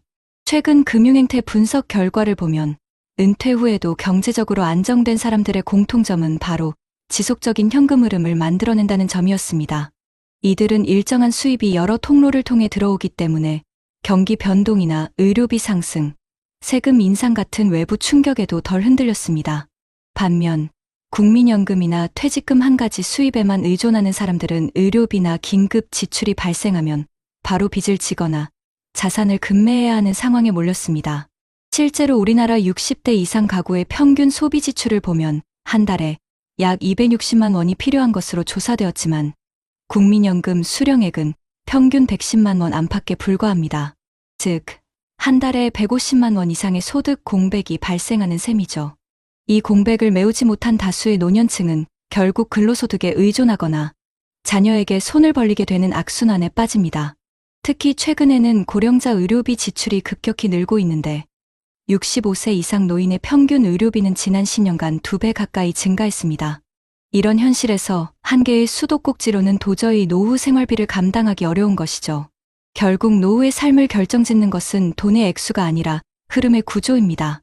우리 사회는 여전히 퇴직금을 일시금으로 받고 집 한 채를 자녀에게 물려주는 것을 당연하게 생각하지만 시대는 이미 그 방식을 버리고 있습니다. 이제는 집을 연금화하고 소득원을 다변화하며 연금과 금융을 병행관리하는 사람이 진짜 안정된 노후를 맞이하게 됩니다. 그리고 이런 흐름을 미리 설계한 사람만이 퇴직 이후에도 불안하지 않고 자신이 원하는 삶의 온도를 지켜낼 수 있습니다. 여러분, 지금까지 이야기를 들으면서 그럼 나는 지금부터 뭘 해야 할까? 라는 생각이 드셨을 겁니다. 노후를 대비하기 위해선 돈을 모으는 것도 중요하지만 흐름을 만들어주는 제도와 정책을 제대로 활용하는 것이 훨씬 더 중요합니다. 지금 대한민국 정부와 각 지자체에서도 이런 현실을 인식하고 다양한 형태의 노후 현금 흐름 방화 정책을 추진하고 있습니다. 우선 정부가 운영 중인 대표적인 제도가 신중년 사회공헌 일자리 사업입니다. 이 제도는 만 50세 이상 중장년층이 퇴직 후에도 지역사회에서 자신의 경력과 경험을 살려 일할 수 있도록 지원하는 프로그램입니다. 단순한 아르바이트가 아니라 인생 2막의 경력 복귀를 돕는 구조로 바뀌고 있습니다. 서울시의 50플러스 캠퍼스는 50대와 60대 시민들이 자신의 전문 분야를 살려 공공기관이나 사회적 기업에서 일할 수 있게 돕는 대표적인 기관입니다. 강의, 상담, 행정, 지역봉사 등 다양한 직무를 제공하고 있으며 이곳에서 활동하는 사람들은 월 평균 60만 원에서 80만 원의 소득을 얻는 동시에 사회적 관계도 유지할 수 있습니다. 부산시는 신중년 일자리 플랫폼을 통해 공공기관뿐 아니라 민간 기업과의 매칭 비율을 높이고 있으며 광주와 대전도 신중년 일자리 박람회를 매년 개최하며 일자리 연계를 강화하고 있습니다. 단순히 노동을 통한 생계 유지가 아니라 은퇴 후에도 자신이 사회의 일원으로 존재감을 느낄 수 있도록 돕는 구조입니다. 또한 노후 현금 흐름을 위해 빠질 수 없는 제도가 주택연금입니다. 주택을 담보로 매달 연금처럼 생활비를 받을 수 있는 제도로 주택금융공사가 담당하고 있습니다. 과거에는 집값이 떨어질까 두려워 가입을 꺼리는 사람이 많았지만 최근에는 제도 개선을 통해 부부 공동명의 가입, 상속보호, 보증금 보호가 강화되면서 가입자가 꾸준히 늘고 있습니다. 2025년부터는 소득이 낮은 고령층이 주택연금 가입 시 보증료의 일부를 정부가 지원하는 시범사업도 추진될 예정입니다. 정부는 또한 주택연금 특례보증 제도를 도입해 기존 대출이 있더라도 일정 조건을 충족하면 주택연금으로 전환할 수 있도록 완화했습니다. 실제로 올해 기준으로는 60세 이상 주택 보유자의 30%가량이 이 제도를 이용하고 있으며 매달 평균 60만 원가량의 연금을 수령하고 있습니다. 그리고 국민연금과 퇴직연금의 연계도 강화되고 있습니다. 금융위원회와 고용노동부는 2024년부터 퇴직연금 디폴트 옵션 제도를 본격적으로 시행했습니다. 이 제도는 퇴직자가 연금을 수령할 때 위험자산과 안전자산의 비중을 스스로 설정해 장기적으로 운용할 수 있도록 하는 방식입니다.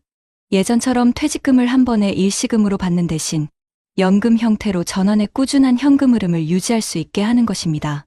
여기에 더해 정부는 국민연금의 사각지대를 줄이기 위해 임의가입자 확대 정책을 추진 중입니다. 자영업자, 프리랜서, 경력단절자들도 일정한 납입기간만 채우면 연금을 받을 수 있도록 문턱을 낮춘 것이죠. 실제로 국민연금공단은 최근 65세 이상 수급자 중 여성의 비중이 늘고 있으며 연금 수령액 평균이 전년보다 상승했다고 발표했습니다. 연금 개편 논의가 계속되고 있지만 이런 제도적 변화가 장기적으로는 국민의 노후 소득을 지탱하는 중요한 흐름이 되고 있는 것입니다.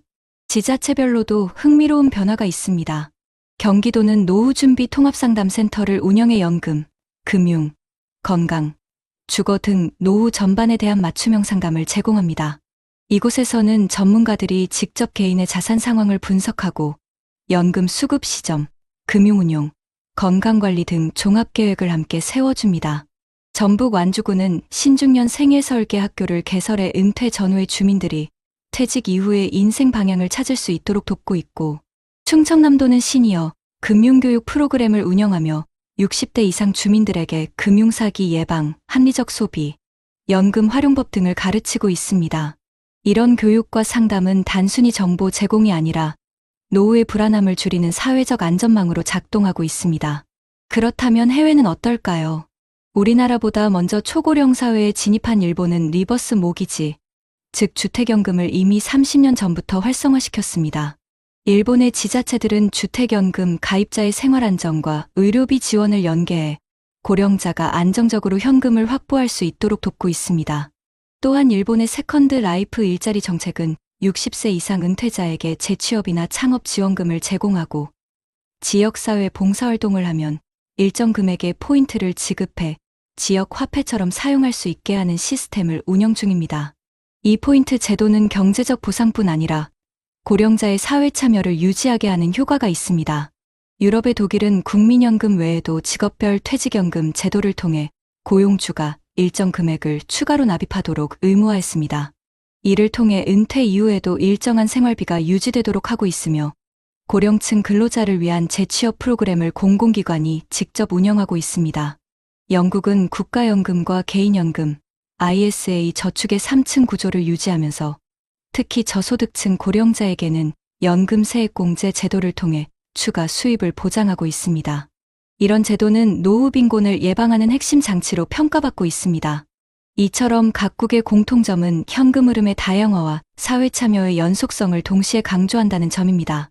그리고 지금 우리나라 정부도 그 방향으로 점점 가까워지고 있습니다. 하지만 제도는 결국 활용하는 사람에게 달려 있습니다. 정부가 아무리 좋은 정책을 만들어도 우리가 직접 그 수도꼭지를 열지 않으면 물은 흐르지 않습니다. 국민연금은 최소 10년 이상 납입해야 수령이 가능하고, 주택연금은 55세 이상부터 신청할 수 있으며, 공공일자리는 대부분 선착순 또는 모집기간 내 신청자만 선정됩니다. 결국 준비가 빠른 사람이 안정된 노후를 갖는다는 말은 단순한 비유가 아니라 현실 그 자체입니다. 이제 우리에게 필요한 건 거창한 투자나 복잡한 금융 지식이 아닙니다. 하나씩 작은 수도꼭지를 만들어가는 습관입니다. 국민연금으로 첫 번째 수도꼭지를 열고, 주택연금으로 두 번째를, 공공일자리와 소규모, 근로로 세 번째를, 금융소득으로 네 번째를, 그리고 건강과 관계 속에서 다섯 번째를 여는 것. 그것이 바로 오늘 우리가 실천할 수 있는 가장 현실적인 해답입니다. 요즘 뉴스에서 본 한 어르신의 인터뷰가 며칠째 마음에서 떠나질 않습니다. 서울 마포에서 한평생 식당을 하시며 누구보다 부지런히 사셨던 68세 김정화 어머님. 그분이 카메라를 보며 이런 말씀을 하시더군요. 통장에 남은 돈이 18,000원이에요. 정말 평생 일만 했는데 내가 왜 이렇게 됐는지 모르겠어요. 그 막막함과 억울함이 화면 너머로 전해져 가슴이 먹먹했습니다. 여러분은 어떠신가요? 이 사연, 혹시 남의 일 같지 않아 덜컥 겁이 나진 않으셨나요? 우리는 노후가 불안한 이유가 그저 돈이 없어서라고만 생각합니다. 하지만 진짜 원인은 다른 데 있었습니다. 바로 우리가 평생 고치지 못한 습관 때문입니다. 남들 시선 때문에 어쩔 수 없이 썼던 돈, 나중에라며 미루는 버릇 때문에 놓쳐버린 것들, 외로운 마음에 헛헛하게 써버린 돈. 어쩌면 우리 스스로가 소중한 노후를 갉아먹고 있었는지도 모릅니다. 하지만 아직 늦지 않았습니다. 이미 많은 분들이 이 5가지 습관을 바꾸며 잃어버렸던 인생을 되찾고 계십니다. 그 억울한 사연 속에 숨겨진 해답을 지금부터 말씀드릴 테니 제발 끝까지 귀 기울여 주십시오. 서울 구로구의 오래된 아파트. 그 좁은 거실 한켠에 낡은 다이어리 한 권이 놓여 있다. 겉표지는 해지고 가장자리는 커피 자국으로 얼룩져 있었다. 그 다이어리는 박정수 씨가 30년 동안 써 온 삶의 기록이었다. 그는 한때 중소기업 관리부 부장이었다. 직원 80명 남짓한 작은 공장이었지만 회사에서는 정 부장 없으면 안 돌아간다는 말이 나올 정도로 신임이 두터웠다. 새벽 6시에 출근해 밤 10시에 퇴근하던 시절 다이어리엔 늘 일정이 빼곡했다. 납품일 14일, 월말 결산, 직원 회식. 그의 인생은 늘 회사와 함께였다. 퇴직식 날 동료들이 작은 꽃다발을 건넸다. 정수 형, 이제 인생 즐기세요. 그날 받은 퇴직금은 1억 3천만 원. 그는 그 돈이 평생을 버텨줄 줄 알았다. 그는 그날 다이어리 첫 장에 이렇게 적었다. 이제 진짜 나를 위해 살아야겠다. 하지만 그 문장은 몇 년 뒤 눈물로 번져 읽을 수 없게 된다. 퇴직 후 첫 해, 정수 씨는 오랜만에 아내와 여행을 다녔다. 강릉 바다, 남해, 그리고 제주도까지. 이제 좀 살 것 같네. 아내의 미소가 오랜만에 환했다. 숙소 앞 카페에서 찍은 사진, 2손 꼭 잡고 웃던 그 장면이 다이어리에 붙어 있었다. 하지만 그 행복은 오래가지 않았다. 둘째 해가 되자 지출이 눈에 띄게 늘기 시작했다. 연금은 없었고 국민연금 월 68만 원이 전부였다. 그나마 퇴직금 통장에서는 매달 250만 원씩 생활비가 빠져나갔다. 이 정도야 괜찮겠지라는 안일함이 쌓여갔다. 아내의 말이 떠올랐다. 여보, 이 돈 계속 쓰다간 3년이면 끝이에요. 그는 대답하지 않았다. 오히려 그날 다이어리엔 이렇게 적었다. 그래도 지금까지 고생했는데 이제 좀 써도 되잖아. 명절이 다가오면 자식들 집으로 찾아갔다. 손주들 선물, 용돈, 친척들 경조사비. 할아버지니까 이 정도는 해야지. 그렇게 100만 원, 200만 원이 훅훅 나갔다. 다이어리 한쪽에는 자식 이름 옆에 적힌 숫자들이 점점 늘어났다. 민수 30만, 지혜 20만, 손주 10만이. 그는 그걸 가족의 사랑이라 믿었다. 하지만 세 번째 해, 그의 다이어리는 점점 공란이 늘어나기 시작했다. 기록할 일정이 사라졌기 때문이다.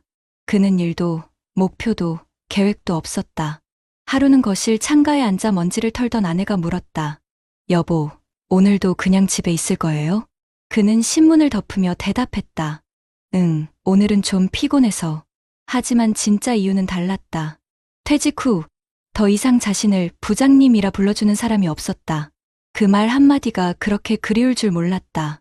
그날 다이어리에 적힌 문장. 나는 이제 필요 없는 사람 같다. 2023년 겨울, 전기요금 고지서가 도착했다. 이게 뭐야? 21만 원이 넘었네? 아내는 영수증을 들고 한숨을 쉬었다. 요즘 다 오른다더니 진짜 미쳤다. 정수 씨는 괜히 짜증을 냈다. 그럼 덜 틀어. 뭐 그렇게 전기장판을 하루 종일 켜놔? 그날 처음으로 부부는 크게 다퉜다. 아내는 조용히 방으로 들어가 문을 닫았다. 다이어리엔 이렇게 적혔다. 돈이 부족하니까 마음도 가난해진다. 이후 그는 친구들을 자주 만나기 시작했다. 퇴직 후 허전함을 달래기 위해서였다. 야, 우리끼리 조그맣게 투자 하나 해볼까? 같이 다니던 회사 후배가 말했다. 요즘은 무인 카페가 대세라잖아. 나도 하나 알아봤는데 수익 괜찮대. 정수 씨는 처음엔 망설였지만 그래, 이 나이에 뭐라도 해야지라는 생각으로 결국 퇴직금의 절반, 6천만 원을 투자했다. 그는 그날 다이어리 여백에 동그랗게 적었다. 2024년 3월, 새로운 시작. 하지만 그 시작은 끝의 시작이었다. 카페는 한 달, 2달 매출이 괜찮았다. 하루 매출 30만 원씩, 웃음이 돌아왔다. 이제 잘 되면 여름엔 에어컨도 새로 바꾸자. 아내의 말에 그는 희망을 느꼈다. 그러나 여름이 지나면서 매출이 급감했다. 인근에 프랜차이즈 카페가 들어선 것이다. 손님이 절반으로 줄었고 임대료와 관리비는 그대로였다. 10월, 후배에게 전화가 왔다. 형, 우리 좀 그만해야 할 것 같아요. 적자예요. 뭐라고? 그날 저녁 그는 다이어리를 펼쳤다. 수입 지출 계산을 해보았다.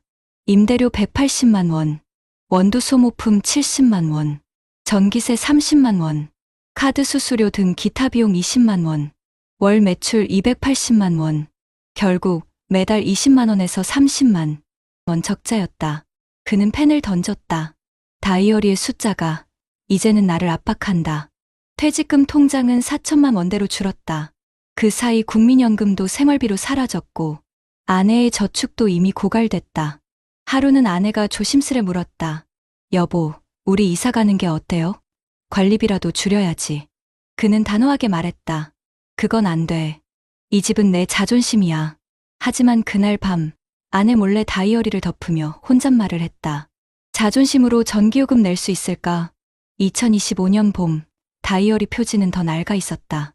그의 손때로 가장자리는 번들거렸고 마지막 페이지에는 삐뚤빼뚤한 글씨가 남아 있었다. 이젠 내 인생의 계획표가 없다. 그날 아침 우편함에 전기요금과 건강보험료 고지서가 함께 들어 있었다. 합계 34만 원. 그는 한참을 우편 봉투를 바라보다 조용히 웃었다. 그리고 낡은 다이어리 첫 장을 다시 펼쳤다. 이제 진짜 나를 위해 살아야겠다. 그 문장 위에 그는 작은 글씨로 덧붙였다. 그런데 나는 아직 나를 모른다. 그의 이야기는 아직 끝나지 않았다. 그리고 이 낡은 다이어리 속엔 그의 마지막 희망이 남아 있었다. 그날 새벽 3시 박정수 씨는 잠에서 깼다. 눈을 뜨자마자 낡은 다이어리가 눈에 들어왔다. 책상 위에는 전기요금 고지서와 신용카드 청구서가 흩어져 있었다. 이번 달은 진짜 감당이 안 되겠네. 그는 한숨을 내쉬며 낡은 다이어리를 펼쳤다. 거기엔 이런 문장이 적혀 있었다. 돈은 쓰는 게 아니라 흘러간다. 흘러간 건 다시 돌아오지 않는다. 몇 년 전 그가 스스로 적은 글이었다. 하지만 정작 자신은 그 말을 지키지 못했다.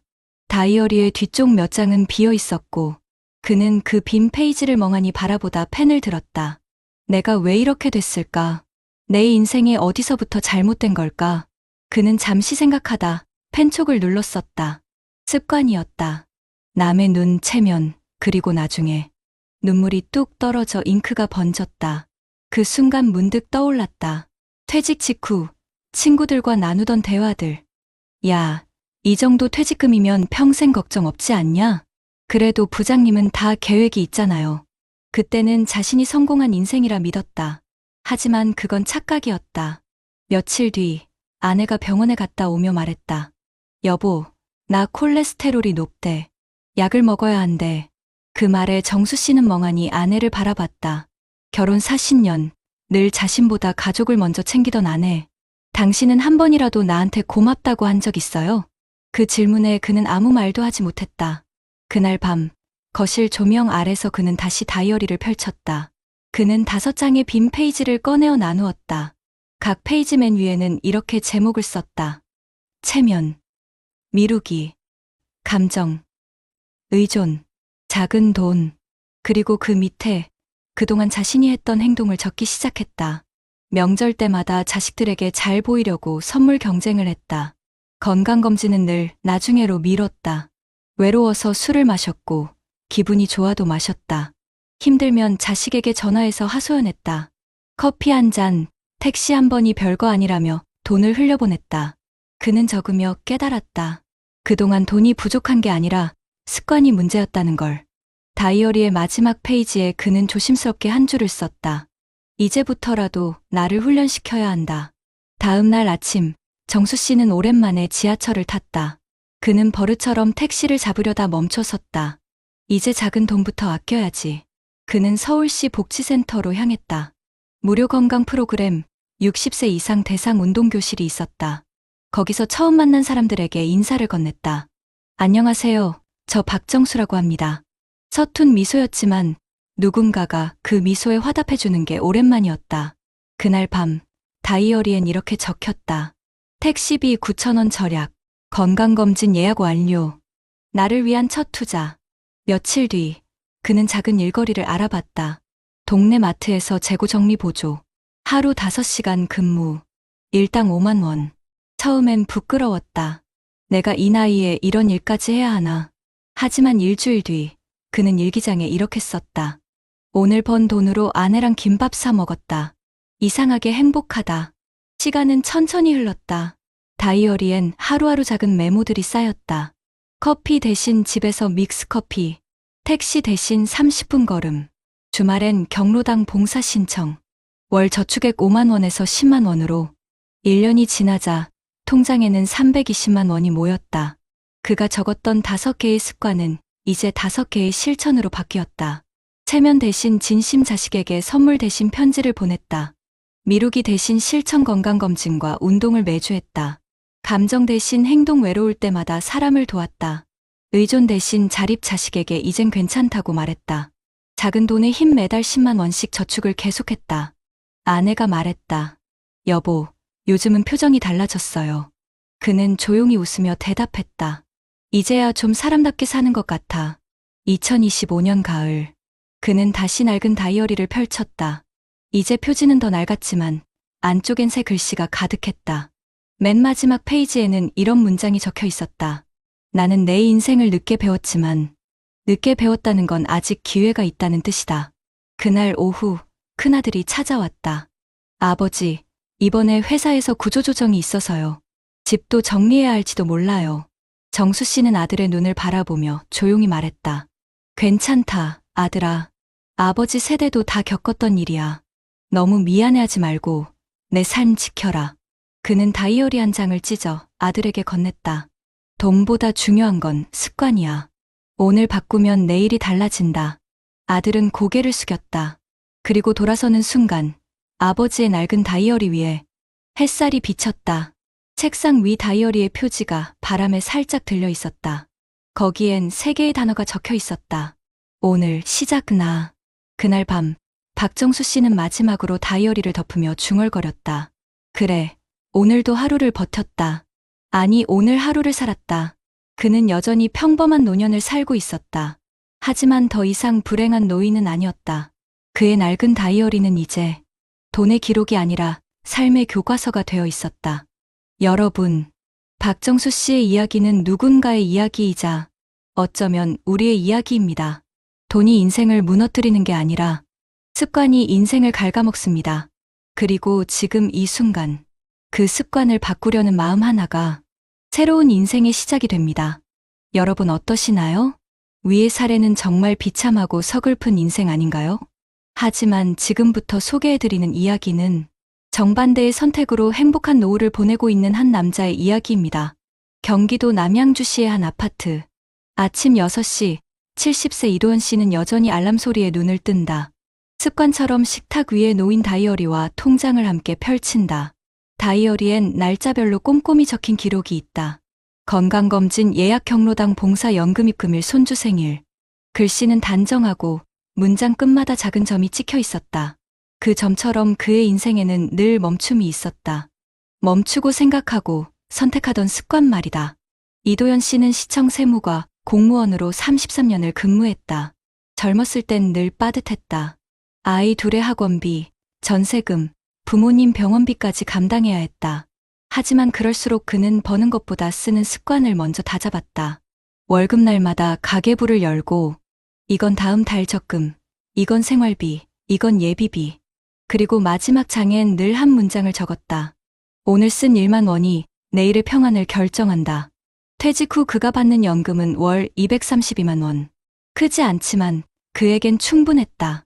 그의 통장은 지출보다 계획으로 가득 차 있었다. 하지만 이도현 씨에게도 위기는 있었다. 퇴직 직후 친구들이 연락을 해왔다. 야, 너도 이제 편하게 살자. 요즘 부동산 안 하면 손해야. 나는 분양상가 하나 샀어. 월세 들어오니까 여유 생기더라. 은행에 넣어봤자 이자 얼마냐. 요즘은 ETF도 다 한다니까. 그는 처음엔 귀를 막았다.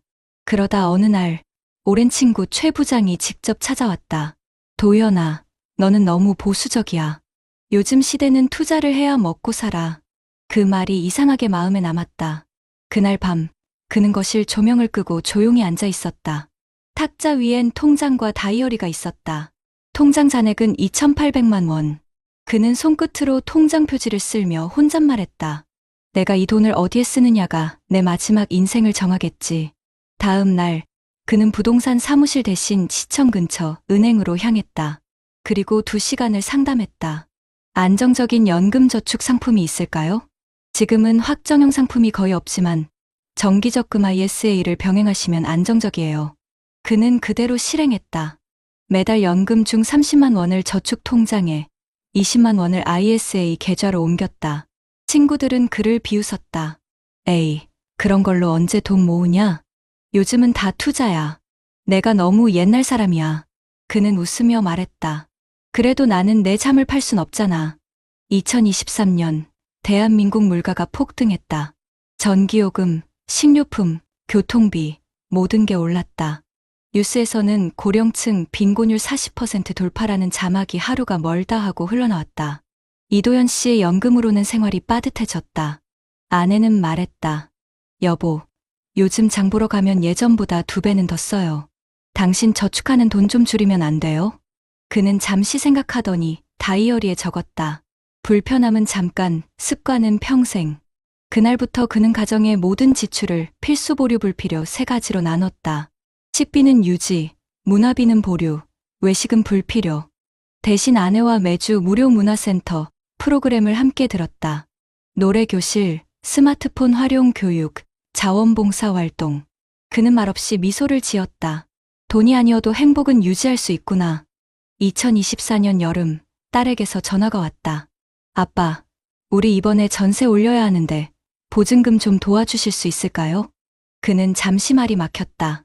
딸의 목소리는 간절했고 사위의 한숨이 전화기 너머로 들렸다. 얼마나 필요하니? 2천만 원이요, 아빠.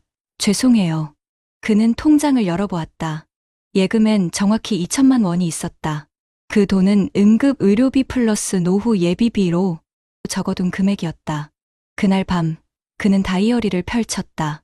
한쪽에는 딸 전세 도와주기, 다른 한쪽에는 내 노후 지키기. 2문장이 서로를 마주 보고 있었다. 한참을 고민하던 그는 결국 이렇게 적었다. 도와주되 방법을 남긴다. 다음 날 그는 딸에게 계좌를 보내며 말했다. 이건 빌려주는 거다. 1년에 100만 원씩만 갚아라. 그게 내 책임감이야. 딸은 울먹이며 말했다. 아빠 감사합니다. 꼭 갚을게요. 그는 웃었다. 그래야 너도 나중에 후회 안 해. 그날 밤 그는 다이어리 마지막 줄에 이렇게 적었다. 사랑에도 원칙이 있어야 평화가 유지된다. 시간은 흘러 2025년 봄. 이도현 씨의 하루는 여전히 일정했다. 아침 6시 기상, 7시 운동, 9시 도서관, 오후엔 경로당에서 봉사. 그는 지역 아동센터 아이들에게 세금과 절약의 개념을 가르치는 자원봉사 강사로 활동하고 있었다. 선생님, 그럼 돈은 언제부터 모아야 돼요? 한 초등학생이 물었다. 그는 미소를 지었다. 지금부터야. 돈을 모으는 건 숫자가 아니라 마음을 모으는 거니까. 그의 목소리엔 여유가 있었다. 그리고 집으로 돌아와 다이어리를 펼쳤다. 거기엔 이런 문장이 적혀 있었다. 돈으로 안 사는 행복이 가장 오래 간다. 그의 통장은 여전히 단순했다. 매달 연금 232만 원이 들어오고 생활비 150만 원, 저축 30만 원, 예비비 20만 원, 봉사문화비 10만 원. 남는 20만 원은 행복비라 불렀다. 그 돈으로 그는 손주들에게 소소한 선물을 사주거나 아내와 저녁 산책 후 국수 한 그릇을 먹었다. 아내가 말했다. 여보, 우리 인생 참 단출하다. 그는 웃으며 대답했다. 그래도 마음은 풍족하지. 그는 다이어리를 덮으며 마지막으로 썼다. 내 인생의 습관은 나를 가난하게 하지 않았다. 2025년 여름, 뉴스에선 또다시 이런 자막이 흘렀다. 65세 이상 노인 중 2명 중 1명, 월 생활비 100만 원 미만, 고령층 의료비 10년 새 2배 증가. 그날 아침, 이도현 씨는 신문을 읽다 잠시 멈췄다. 자신의 세대 이야기였다. 그리고 머릿속엔 오랜 친구, 최 부장의 얼굴이 떠올랐다. 작년에 카페 투자를 권했던 친구였다. 그 후로 한동안 연락이 없었는데 며칠 전 느닷없이 전화가 왔다. 도연아, 나 좀 도와줄 수 있을까? 목소리엔 자신감 대신 피로가 묻어 있었다. 무슨 일이야? 사업이 망했어. 권리금도 못 받고 나왔어. 퇴직금 다 날렸어. 은행빚만 4천이야. 그 말에 이도현 씨는 한동안 말을 잇지 못했다. 그날 저녁, 그는 혼자 거실에 앉아 있었다. 탁자 위엔 손때 묻은 통장과 다이어리가 놓여 있었다. 그는 천천히 펜을 들었다. 남은 돈의 크기가 아니라 남은 마음의 여유가 나를 지킨다. 다음 날 그는 친구를 만났다. 최 부장은 초라한 셔츠에 눈 밑이 퀭했다. 도연아, 넌 어떻게 그렇게 평온하냐? 나는 하루하루가 지옥이야. 이도연 씨는 조용히 물 한 잔을 건넸다. 나는 하루라도 내 다이어리를 안 본 날이 없어. 거기엔 돈보다 내가 지켜야 할 습관이 적혀 있어. 최 부장은 고개를 숙였다. 그날 두 사람은 오래 앉아 있었다. 대화의 끝에 최 부장이 중얼거렸다. 내가 맞았어. 돈이 아니라 습관이 문제였어. 며칠 뒤 이도연 씨는 평소처럼 오전 운동을 마치고 도서관으로 향했다. 도서관 게시판에는 어르신 재무관리 특강 강사 모집이라는 안내문이 붙어 있었다. 그는 망설임 없이 지원서를 냈다. 제가 할 수 있을지 모르겠지만 제가 살아온 방식을 나누고 싶습니다. 일주일 뒤 그는 작은 강의실에서 20여 명의 어르신 앞에 섰다. 칠판에 분필로 크게 썼다. 돈보다 무서운 건 나쁜 습관입니다. 그의 목소리는 차분했다. 저는 평생을 돈보다 습관을 관리하며 살았습니다. 매달 1만 원이라도 저축하고 나중에라는 말을 버렸습니다. 그리고 가장 중요한 건 내가 가진 걸 자랑하지도 비교하지도 않는 겁니다. 강의가 끝나자 한 할머니가 손을 들었다. 선생님, 저도 늦지 않았을까요? 그는 미소를 지었다. 아직 숨 쉬고 계시잖아요. 그럼 지금이 가장 빠른 때입니다. 그날 강의 후 그는 다이어리에 이렇게 적었다. 남에게 가르칠 수 있을 때 내 인생은 이미 성공했다. 가을이 다가올 무렵 딸이 오랜만에 부모님 집을 찾았다. 아빠, 그때 빌려주신 돈 올해 마지막 분까지 다 갚았어요. 봉투 속엔 현금 100만 원과 함께 작은 편지가 있었다. 아빠 덕분에 저도 돈의 무게를 배웠어요. 이제 저도 저축하고 있어요. 그는 편지를 읽으며 잠시 눈을 감았다. 아내가 따뜻한 차를 내왔다. 여보, 당신 참 잘했어요. 그때 그냥 줬으면 딸이 빚의 무게를 몰랐을 거예요. 그는 고개를 끄덕였다. 그래, 주는 사랑보다 가르치는 사랑이 오래가. 그날 밤 그는 통장을 펼쳤다. 잔액은 1180만 원. 많지 않았지만 그 어떤 숫자보다 든든했다. 통장 옆에는 아내가 정리해 둔 가계부가 놓여 있었다. 거기엔 이런 글씨가 적혀 있었다. 오늘도 감사. 남편이 있어서 든든하다. 그는 살며시 미소를 지었다. 그 미소는 과거 그 어떤 승진 축하의 웃음보다 더 따뜻했다. 12월, 첫눈이 내리던 날, 이도연 씨는 도서관 창가에 앉아 있었다. 눈이 천천히 쌓이는 걸 바라보며 다이어리를 펼쳤다. 맨 마지막 장에는 단 3줄만 적었다. 돈이 많아도 불안한 사람은 가난하다. 돈이 없어도 평안한 사람은 부자다. 나는 후자이고 싶다. 그는 펜을 내려놓고 창밖을 바라봤다. 길가엔 연말을 맞은 사람들이 분주히 움직이고 있었다. 누군가는 선물을, 누군가는 빚을, 누군가는 행복을 준비하고 있었다. 그는 아내에게 말했다. 여보, 우리 내일은 밥 대신 국수 먹고 영화 보러 갈까? 좋아요. 당신이랑이라면 뭐든 좋아요. 그 대화 속에는 숫자가 아닌 삶의 여유가 있었다. 그날 밤, 그는 잠들기 전 마지막으로 다이어리를 덮으며 중얼거렸다. 오늘도 나는 잃지 않았다.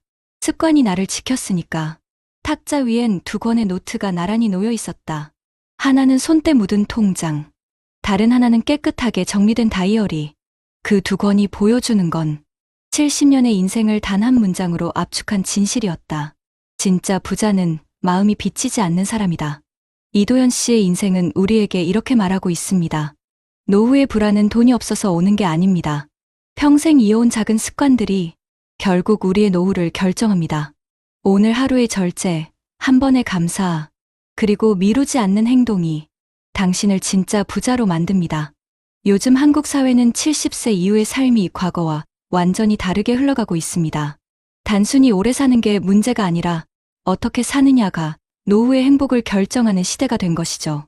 통계청이 발표한 자료에 따르면 대한민국의 65세 이상 고령 인구는 이미 전체 인구의 25%를 넘어섰습니다. 고령 사회를 넘어 초고령 사회로 가는 속도는 OECD 국가 중 가장 빠릅니다. 그런데 이처럼 인구는 늘었지만 그만큼 삶의 질이 따라가지 못하고 있습니다. 65세 이상 노인의 상대적 빈곤율은 38%를 넘고 시장소득 기준으로 보면 절반이 넘는 어르신들이 빈곤선 아래에서 살아가고 있습니다. 즉, 단순히 일하지 않아서 가난해진 것이 아니라 평생을 일했음에도 노후를 준비하지 못한 세대가 압도적으로 많다는 뜻입니다. 그 이유는 소득의 부족이 아니라 습관의 부재라는 점에서 이도현 씨의 사례는 중요한 시사점을 줍니다. 실제로 한국보건사회연구원의 조사에 따르면 노후 빈곤에 영향을 미치는 요인은 단순히 직업이나 소득보다 저축 습관과 소비 패턴, 그리고 재정관리 능력이 훨씬 크다고 합니다. 노년기에 가난해진 사람들은 대부분 열심히 일했지만 계획이 없었다는 공통된 특징을 보였고, 반면 노후가 안정된 사람들은 소득이 많지 않아도 생활 습관이 체계적이었다는 점이 밝혀졌습니다. 연구에 따르면 매달 일정 금액을 저축하거나 가계부를 쓰는 사람의 노후 자산은 그렇지 않은 사람보다 평균 2배 이상 많았으며, 이는 단순히 돈을 모았기 때문이 아니라 소비의 흐름을 조절할 줄 아는 습관이 형성되었기 때문이라고 분석합니다. 이처럼 작은 습관의 차이가 평생의 결과를 뒤바꾸는 이유는 복리의 원리 때문입니다. 금융 전문가들은 종종 복리는 돈보다 습관의 문제라고 말합니다. 실제로 30년 동안 매달 10만 원씩 꾸준히 적립하면 45천만 원의 자산이 형성되지만, 불규칙하게 모으거나 중간에 포기하면 절반 이하로 줄어듭니다.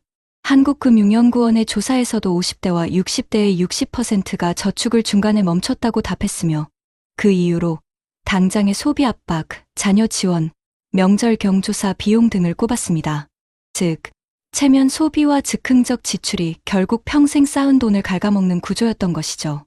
특히 나중에 병이라고 불리는 미루는 습관이 노후 빈곤의 가장 큰 원인으로 꼽힙니다. 한국은행 경제연구원의 자료에 따르면 50대 가구의 70% 이상이 퇴직 후 노후 준비를 나중에 하겠다고 답했으며, 이들 중 실제로 10년 후에도 준비를 시작하지 못한 비율이 절반이 넘는 것으로 조사되었습니다. 반면 이도현 씨처럼 50대 초반부터 적은 금액이라도 저축을 꾸준히 유지한 사람들은 평균 자산 유지율이 1.8배 높았고, 의료비 부담 또한 상대적으로 낮았습니다. 꾸준한 운동, 정기적인 검진, 계획적인 소비 습관이 복합적으로 작용했기 때문입니다. 또한 2025년 기준으로 국민연금 수급액은 월 평균 약 66만 원 수준에 불과합니다. 여기에 개인연금, 퇴직연금, 금융자산이 더해져야 최소한의 생활이 가능하지만, 국민연금 외의 추가 준비가 있는 고령층은 40%도 되지 않습니다. 즉, 10명 중 6명은 연금 하나로 버티고 있는 현실입니다. 이러한 수치는 단순히 제도적 한계를 의미하는 것이 아니라 나중에 하자는 심리가 만들어낸 결과라고 전문가들은 지적합니다. 대부분의 사람들은 50대 이후 자녀 학비, 결혼 자금, 생활비 등으로 여유가 없다고 말하지만, 이도현 씨처럼 적은 돈이라도 미루지 않는 습관을 가진 사람들은 결과적으로 훨씬 여유로운 노후를 맞이했습니다. 건강 역시 돈보다 강력한 복리의 요소입니다. 국민건강보험공단 통계에 따르면 60대 후반부터 의료비 지출은 50대의 2배, 70대는 4배 이상으로 증가합니다. 그런데 운동 습관이 꾸준한 사람은 그렇지 않은 사람보다 의료비 부담이 평균 35% 낮았다는 결과도 있습니다. 이는 단순히 몸이 건강해서가 아니라 건강을 관리하는 습관이 곧 경제적 방패가 된다는 의미입니다. 즉, 운동과 절약은 별개의 행동이 아니라 같은 뿌리를 가진 습관이었던 것이죠. 노후에 자녀에게 의존하지 않고 독립적으로 사는 비율도 점점 늘고 있습니다. 20년 전만 해도 65세 이상 노인의 절반이 자녀와 함께 살았지만, 지금은 20% 이하로 떨어졌습니다. 부모 세대는 여전히 자식이 도와줄 것이라 믿지만, 현실은 자식들도 자신들의 생계를 유지하기 바쁜 시대입니다. 실제 통계에서 자녀로부터 정기적으로 경제적 지원을 받는 노인은 10명 중 1명 수준으로 떨어졌습니다. 결국 자식에게 기대지 않고 살아남으려면 결국 자신의 습관과 태도가 모든 것을 결정하게 되는 셈입니다. 이처럼 통계와 연구들이 공통적으로 말하는 것은 단 하나입니다. 노후의 빈곤은 우연이 아니라 습관의 결과라는 것입니다. 평생 벌어온 소득의 많고 적음보다 돈을 어떻게 다루고 소비하며 저축했는지가 인생의 마지막을 결정짓습니다. 체면을 위해 쓴 돈, 나중에 하자고 미룬 선택, 외로움을 달래기 위해 흘려보낸 시간들, 이런 것들이 모여 결국 통장의 잔고와 마음의 여유를 바꿉니다. 반대로 이도현 씨처럼 단단한 습관을 지켜온 사람은 작은 연금에도 불안하지 않습니다. 그는 매일 같은 시간에 일어나 운동하고 가계부를 쓰고 자신에게 필요한 만큼만 소비합니다. 그의 통장은 크지 않지만 계획이 있습니다. 그리고 그 계획이 그를 지키고 있습니다. 이 모든 통계는 결국 한 가지 사실을 증명합니다. 늦었다고 생각할 때가 가장 빠른 때이며 지금의 작은 습관 하나가 10년 뒤 당신의 인생을 완전히 바꿀 수 있다는 것입니다. 돈이 부족한 세상이 아니라 습관이 부족한 시대에 살고 있는 지금. 이도현 씨 같은 사람들의 삶이야말로 우리에게 진짜 부자의 정의를 다시 묻고 있습니다. 여러분, 지금부터는 앞서 살펴본 문제의식을 토대로 해결책을 이야기해 보겠습니다. 특히 우리나라 정부와 각 지자체가 실제로 시행하고 있는 정책들을 중심으로 그리고 해외에서 유사한 문제를 해결하기 위해 도입한 제도들도 함께 살펴보면서 우리 세대가 지금 바로 시행할 수 있는 조치들을 자연스럽게 유튜브 형식으로 한 문단에 정리해 보겠습니다. 먼저 대한민국 내에서도 우리 세대, 특히 50대, 60대가 놓치기 쉬운 노후 준비의 빈틈을 메우기 위한 정책들이 계속 확대되고 있습니다. 예컨대 보건복지부는 제3차 노인 일자리 및 사회활동 지원 발표하여 2027년까지 노인 인구의 약 10% 수준에 해당하는 일자리를 제공하는 것을 목표로 삼고 있습니다. 사회서비스형 민간형 일자리를 전체의 40% 이상으로 확대해 나가겠다는 방향이 담겨 있습니다. 이러한 정책은 단순히 노인들이 일을 하는 것 이상으로 소득이 있는 활동, 사회참여, 기회를 제공하겠다는 의미입니다. 나아가 지자체 단위에서도 2024년 고령층을 위해서 소득 보장, 돌봄 서비스, 생활환경 개선, 여가 취미활동 지원 등 4개 분야 43개 중점 과제를 추진하고 있다는 언론 보도도 있었습니다. 이러한 정책들은 앞서 우리가 본 체면 소비, 나중에로 미루는 습관, 감정 소비, 자식 의존, 작은 돈 무시 같은 습관이 실제로 노후 파산으로 이어지는 구조를 전환하려는 국가적 시도라고 할 수 있습니다. 정부의 기초연금 노인 일자리 사회활동 지원제도 또한 빈곤 개선에 효과가 크다는 분석도 나왔습니다. 다시 말해 소득 자체가 많아야만 노후가 안락하다는 고정관념을 넘어 소득활동의 지속성, 사회참여, 의미 있는 일상이라는 맥락까지 바꾸려는 움직임이 우리에게 직접 작용하고 있는 것입니다. 그렇다면 이 정책들이 여러분 같은 50대, 60대에게 던지는 메시지는 무엇일까요? 첫째, 아직 늦지 않았다는 사실입니다. 정부가 노인 일자리 확대를 강조하고 있다는 것은 노후에 멈추는 삶이 아니라 노후에도 참여하고 움직이는 삶이 가능하다는 뜻입니다. 둘째, 사회 참여가 단순히 시간 보내는 활동이 아니라 수입, 자존감, 건강 모두에 연결된다는 점입니다.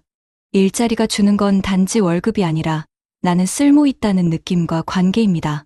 셋째, 지자체 프로그램을 활용하는 것이 중요합니다. 예컨대 각 시군구에서 운영하는 무료 문화센터, 경로당 활동, 가계부 쓰기, 저축습관 지원 등은 아주 작은 돈으로 큰 변화를 만들 수 있는 습관, 전환의 터닝포인트가 될 수 있습니다. 따라서 여러분께 권하고 싶은 실질적인 조언은 다음과 같습니다. 거창한 투자나 대형 자산보다는 지금 당장 월 저축액을 정하고 가계부를 쓰세요. 주변 지자체나 복지센터에 문의해서 참여 가능한 노인 일자리나 무료 강좌를 찾으세요. 자식에게 의존하거나 나중에로 미루는 대신 지금부터라도 건강검진 운동 사회 참여 루틴을 만드세요. 이렇게 작은 행동들이 모이면 앞서 사례에서 보여준 습관이 삶을 바꾼다는 진실이 여러분에게도 적용됩니다. 해외 사례에서도 우리와 매우 유사한 고령사회 문제를 겪으며 일부 유의미한 대응을 하고 있습니다. 예컨대 유럽의 여러 국가들을 비교한 연구에서는 노인 빈곤 해결에서 가장 큰 역할을 한 것은 연금, 보장성과 고령자의 고용 연계였다는 분석이 있습니다. 한 연구는 서구 여러 나라에서 기초연금 성격의 제도와 일자리 관련 정책이 노인 빈곤율을 낮추는 주요 변수였음을 확인했습니다. 이처럼 해외에서는 단지 노인이 쉬도록 남기는 것이 아니라 노인이 계속 활동하도록 설계된 제도들이 노후 빈곤 탈출의 열쇠로 작용하고 있습니다. 그러므로 우리는 우리 사회의 제도를 단지 받기만 하는 수동적 존재가 아니라 제도를 활용하고 자신에게 맞는 루틴을 설계하는 능동적 주체가 되어야 합니다. 종합하자면 지금 대한민국에서 노후의 빈곤을 막기 위해 가장 현실적인 길은 제도와 습관의 결합입니다. 정부와 지자체의 일자리 확대, 돌봄 여가 프로그램, 연금 보완 정책 등이 제공되고 있는 지금, 나머지는 내가 그 기회를 어떻게 활용하느냐의 문제입니다. 앞서 사례에서 보았듯이 잘못된 습관 하나가 평생의 결과를 바꿔버릴 수 있고 반대로 작은 습관 하나가 인생을 바꿀 수도 있습니다. 여러분, 지금 이 영상을 보고 계신 그 순간이 바로 시작점입니다. 지금 당장 가계부를 켜고 한 달 저축액을 정하고 지자체 무료 강좌를 알아보세요. 제도는 이미 움직이고 있고 이제 여러분의 선택만이 남았습니다. 낡은 통장은 닫혔지만 마음의 문은 아직 닫히지 않았다. 흘러간 세월이 손끝을 스쳐도 내일의 길은 여전히 남아있다. 살아온 날이 무겁더라도 남은 날은 가볍게 걸을 수 있기를. 오늘의 작은 습관이 내일의 평화를 만든다. 여러분, 두 사람의 이야기를 기억하시나요? 하나는 평생을 성실히 살았지만 습관 하나를 바꾸지 못해 노후가 무너진 박정수 씨. 그리고 같은 세월을 살아왔지만 평생 지켜온 습관으로 평온한 노년을 맞이한 이도현 씨. 두 사람 모두 같은 시대를 살았고 같은 대한민국에서 일했습니다. 하지만 그들의 노후는 전혀 달랐습니다. 하나는 왜 이렇게 됐는지 모르겠다는 말로 하루를 버텼고 다른 하나는 오늘도 잘 살았다는 말로 하루를 마무리했습니다. 이 차이는 단 한 가지, 삶을 대하는 태도와 습관이었습니다. 누군가는 돈이 없어 불행하다고 말하지만 사실 불행은 돈의 크기가 아니라 마음의 여유가 사라질 때 찾아옵니다. 박정수 씨는 늘 남의 시선을 의식하며 살았습니다.